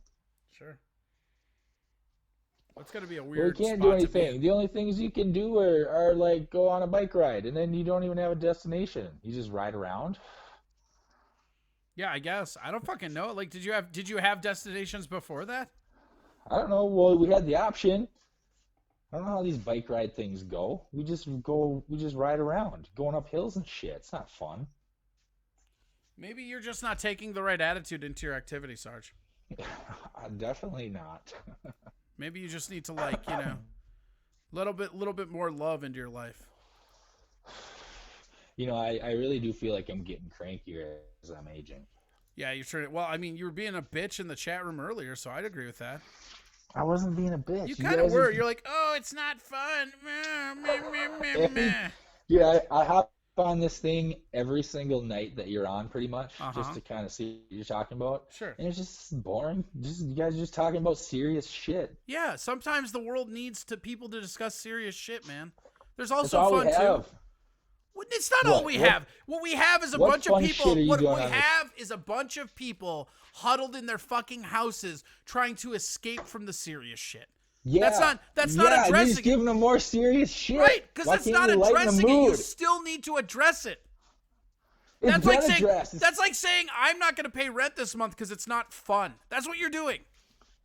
Okay, I don't think that really is the same thing. It is. It's literally the same thing. I'm trying to help people see through the media so that they can form their own educated opinions and not be led like fucking sheeple through what clearly seems to be a very hyper-aggressive issue on both sides of the aisle. But meanwhile, nobody gives a shit about that. And then you're going to be like, oh, it's not fun? Meh. I need my mood lightened, bro. You're a comedian. I need some comedy. Oh yeah, dance monkey. Hey, I need whatever you do for a living too, you prick. Here's the thing. I got people in here that have subscribed, they've donated. You can go to my Venmo and donate money at Corey Adam Comedy, and then you will get more of a say in what I do. Wait, what was that again? Corey Adam Comedy? Yeah, that's a Venmo. Corey Adam Comedy, it's PayPal, all of them. How much does that cost? To have Venmo? No, to donate. Can it be any number? Yeah, any number you want, man. But the bigger the number, the more input you get on the show. Ah, come on. Yeah. Capitalism at its best. That's right, baby. There's just a bunch of lobbyists listening to your show. Best form of economics ever. What? It's just a bunch of lobbyists listening to your show. Oh, yeah, you're right. Tovar is a lobbyist. That's what that is. They're paying you to have input on your show. No, it's called a communal paid environment. It's actually the most libertarian entertainment gets. Yeah, but the more they pay you, the more they get to talk. Right. The more they pay, the more that I get to do what they want. They're paying for a product.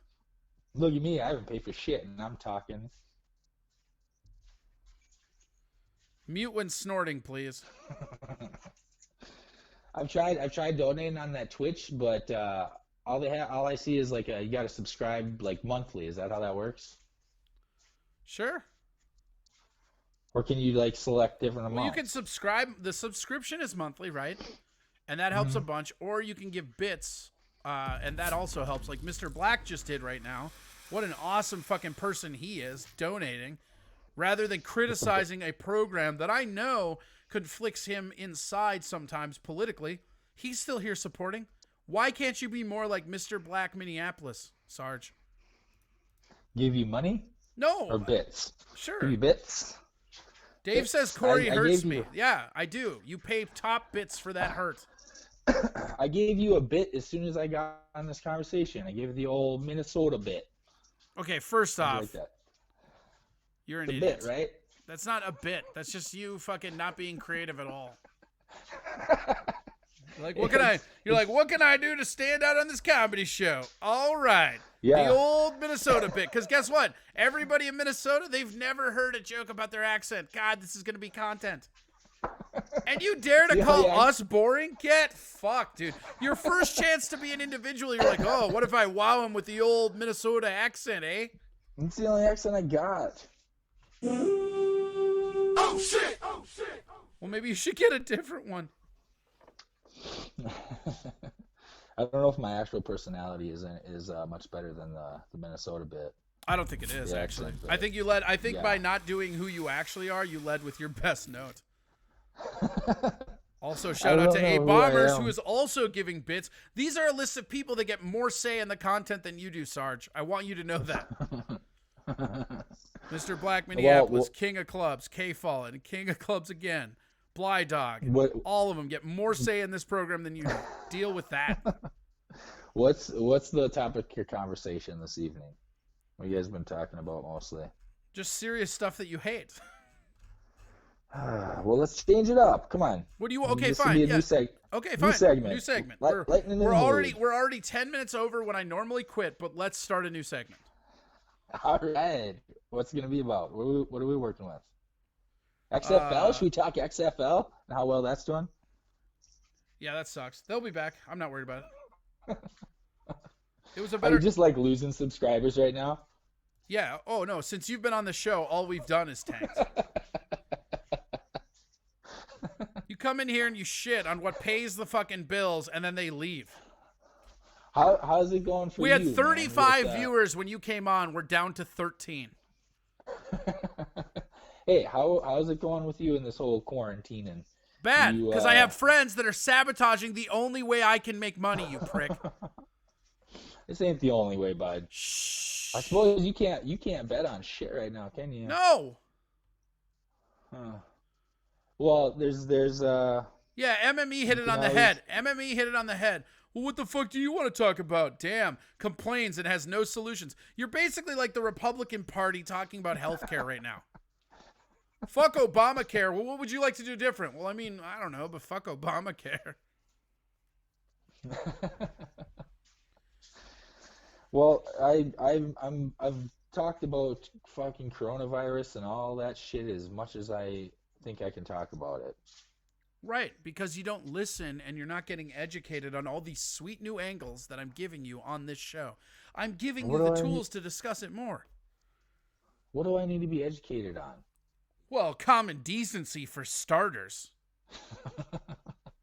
Yeah, I never learned that growing up. I don't know. It sucks though. Like I understand what you're saying. Like ball busting aside, like it is serious and it does suck. But guess what? There's no fucking escapism in sight. You want me to talk about what? The NFL draft for a season that may or may not happen? Oh, it's gonna happen. Maybe. If any sport's gonna continue I agree with that comment. If any sport is going to continue on, it will be the NFL and the UFC. Those will be the two. Mm-hmm. But the reality Fight is that Island, if this keeps going, and I'm not talking about Corona, I'm talking about the economy.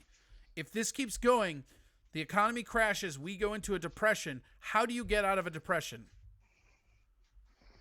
You gotta go to war, bud. Yes, absolutely. You go to war. And what happens when you're at war a lot of the times? You kill a bunch of Nazis. I mean that too, but martial law was the correct answer. I mean, here's the thing. This shit is going to explode in a really weird way. And it's weird because, like I've been saying on this show, the numbers are false coming from every angle. And then both sides are yelling at each other, screaming, but the math, when they both admit that the math's not right. And I would love to switch gears. I would love to go talk about the fucking NFL, but I don't care about that. Like, I don't care about preseason NFL at all. I never have. Like, I care about it when it's time for me to grab my fucking magazine. Yes, I'm fucking 80 years old. I still get a magazine.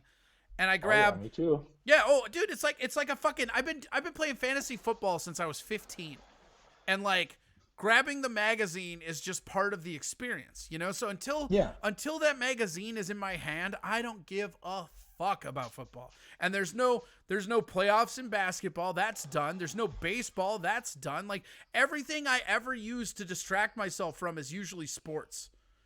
But there's fucking nothing. There's nothing like. They won't even let people fight in a cage anymore. Yeah, on an island. Fight Island, which they registered 22 patents for on Wednesday. Did they? Yeah. UFC Fight Island and Fight Island. Patents pending, 22 of them throughout the world. Holy shit. Oh, it's happening. And if Disney didn't pull their big nut move on White, we would have had fucking Ferguson Gaethje this weekend. Oh shit! Oh shit! But Disney's all like, "You're an affiliate now. You got to do what we say." And Dana White's like, "Get fucked." And they're like, "We're serious." And he's like, "Okay." Oh, fine. I guess. Yeah, man.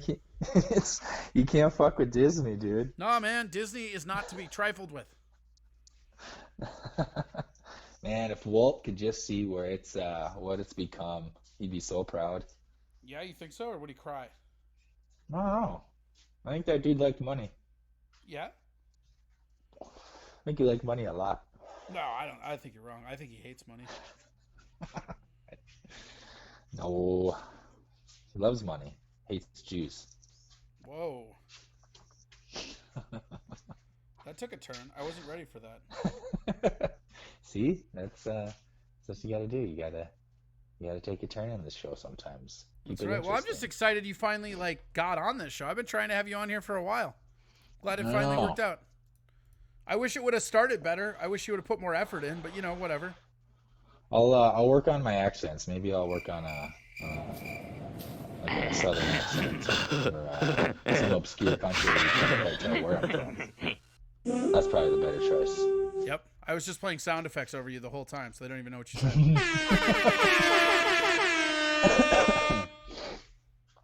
I don't know, man. What's the point of having a soundbar if you can't drown out people? Mm-hmm. I saw your soundbar. It's pretty sweet. Yeah, it's pretty nice, right? You're big timing now, dude. I wouldn't say that.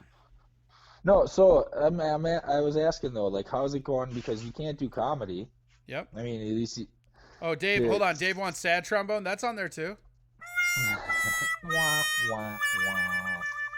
I also have crickets, some tumbleweeds, a lot of Beavis and Butthead laughing too, like.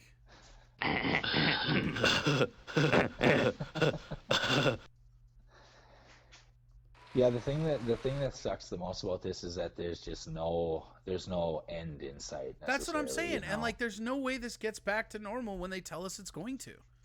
And exactly, because it's not like, okay, so this is the day that everything's gonna be good to go. We don't have to worry about the virus anymore. We can It's going Right. to be this And like, slow, right. painful Well, and there's process. there's also a scenario where this shit mutates and now it just becomes SARS-2 season forever.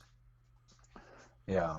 You know, I mean, that's the thing. And I know that you think it's boring and whatever, but I mean, I think like letting people know what SARS is and letting people know specifically like how the media is manipulating stuff, because to say that the media is fake news is not entirely accurate, but the way that they're pigeonholing stuff to say their narratives, they're shaping people's minds. I mean, we have it going on right now. That fucking liberate Minnesota, liberate Ohio, all that shit, that's all by the same person who's in the GOP. And they've been tracking him. There's like this fucking crazy fucking expose doxing that's going on Reddit as we speak. It's fucking crazy. Don't we have like the lowest numbers in the country, don't we? Minnesota is very good. Like, and that's kind of what I keep telling people, and like people don't really want to hear that. It's like the main important thing in the times of crisis like this is just kind of like be glad you live in Minnesota. Like, there's a lot worse places you could be right now, you know? Uh-huh. I mean, it's absolutely asinine how bad the numbers are elsewhere. I mean, like, look at New York. Fucking New York had fucking what, 700 people die yesterday? That's crazy. Really? Yeah. And like Holy their total death count in just New York is 18,000. That's just New York. And the big one is like Michigan is zooming up right behind them because they're hitting their spike. Is that New York, in the state of New York, or in New York City? State of New York. This is just states reporting. That's not, I don't know what the cities are. I just have access to the state numbers that I'm looking at right now. But in Minnesota, we have had 143 deaths, which is not much. Mm-hmm. In the grand scheme of things. I mean, like it's you know, it's bad, but it's not like real bad, you know? I mean, like you look at like fucking New York is at 18,000. New Jersey is at 4,000. Massachusetts is at 2,000. Pennsylvania is at 1,000. California is at 1,000. Michigan is at 2,500. That's crazy. And the real thing is, like, outside of New York and California, I mean, like, New Jersey and Michigan, the population is not as big as you would think. But for us to be so low that we're still in the hundreds like that is pretty cool. Well, I mean, obviously, I know there's variables that come into play, like why our numbers are low. You know, we're not as congested of a state. I read when this first started happening, I read somewhere, and I really think this is true, and it was a Mayo Clinic doctor that wrote it, and he talked about social distancing, and he was saying the time to do this was like 2 months before we knew we had to, like, to really stop it, like dead in its tracks type shit. Mm-hmm. And then he said, and this is what I really gleaned out of it that I thought was cool, is he said that because of the way Minnesotans are just as a culture, we kind of give each other a lot of personal space anyway. Like there's huggers. We have huggers here for sure, but nobody is in each other's personal space. Whereas if you go to another state or other regions of the world, that's not the case. Here, like when you look at those like distancing guidelines, right? That's kind of where everybody's been standing in this state anyways. Nobody's up in anybody else's business. It's a fucking passive-aggressive Scandinavian get the fuck away from me mentality. Yeah. It's Minnesota nice, man. We're nice from a distance. We don't need to get up in your grill. But yeah, Dave is sending me graphs. What is this? This is a graph by... But we're obviously, we're doing something right to go along with, the fact that we're just a little more spread out than Dave, other that is states. literally what I've been using. You gave me that graph like a month ago. That and the John Hopkins ones are all I've been using. But yeah, anybody like Dave put the link in there. That's the great one. Yeah, no, I've actually, like, I got to tell you, Dave, that has been the best number thing I've seen, and it's been more consistent. The thing that's interesting is there's a couple other sites that update faster than that site, but almost all of them are going back and having to edit their details. That one you sent me doesn't edit. It's kind of awesome, and it's real easy to sort the database. All right, sorry. Just talking to the fans. The paying fans. Yes, Black is a subscriber, dog. I gotta get in this group. It sounds elite. How about we get a 5G myth shutdown and how we've been radiated by 5G all our lives, but COVID just got here. 5G didn't make COVID, nor does it harm you. Yeah, well, and the reality of that too, MME, you're not wrong, is that All cell phones are radiating you. It's all got radiation. It's just such a low amount of radiation that the time it would take to hurt you is higher than your lifespan. Like it would take like 200 years of prolonged exposure to see any real side effects of the radiation your phone's giving off. And last I checked, outside of fucking Methuselah, nobody's living to a 200. Yeah, bud. Don't be afraid of your phone, bud. That's how you want to leave them? All right, I'm leaving you now. You're boring me. This is fun, bud. Yeah, it was pretty good. Tell people who you are and where to get a hold of you. I know you do that podcast. Sarge Carlson. I don't do Sarge Approved anymore. It's dead. No, you do that. Don't you do that ESPN thing or no? That's Yeah, the sports podcast because we ain't got no sports, so yeah. How's that going right now? Why not do a sports podcast? Well, it's a parody, so it's not all serious. And there's other sports. There's obscure shit out there you can cover too, like cup stacking or something. Did you say cuck stacking? Yeah, we stack cucks. This guy fucked my wife. This guy fucked my wife. This guy fucked my wife. Stack them up. In the blue corner. I don't really want to be here, but I love her. It's called Very Bad Sports Center. And it's all in the title. It's very bad. All right, buddy. Well, So, thank you. Thank you so much. Thanks for calling in. It's nice that we finally got you on the show. Yeah, but I'll be better next time, okay? No, you fucked up, dude. You get one audition, man. You fucked up. You should have taken it more. Should have taken it more serious out of the gate. Should have taken it more serious out of the gate. On the show. I don't think. Hey, you're not getting back on unless you subscribe, minimum. Damn it. Yeah, that's right. I don't want to brag, but that's like $4.99 a month, bro. Yeah, well, I'm an essential worker, so I got the dough. All right. Well, then now I feel even less bad about you. I didn't think it was possible to feel less, but here I am feeling less. Love ya. Love the show. Yeah, asshole. Love you too, buddy. Keep it up, bud. Stay safe. I'll talk to you later, buddy. All right, bye. All right, bye. That was Sarge Carlson, buddy of mine. You can see him on Bad Sports Center. It's pretty great. So sorry below. Where are we at? We're at time already. This one zoomed by again. They've been going real fast lately, guys. I don't know if that's just me being brain damaged or they're getting better or what. Thank you to everybody we had on. We're going to move now into the end phase. Here we go. Oh, shit. There we go. End phase has been accomplished. Thank you guys so much. Again, we do this every Tuesday or every Friday through Tuesday, which means tomorrow will be our final day for the week. Dave, what happens now? What happens now is the show is over. That's what happens now. We are just on here right now as a fun time. Let's see here. Oh, I know what we're gonna do.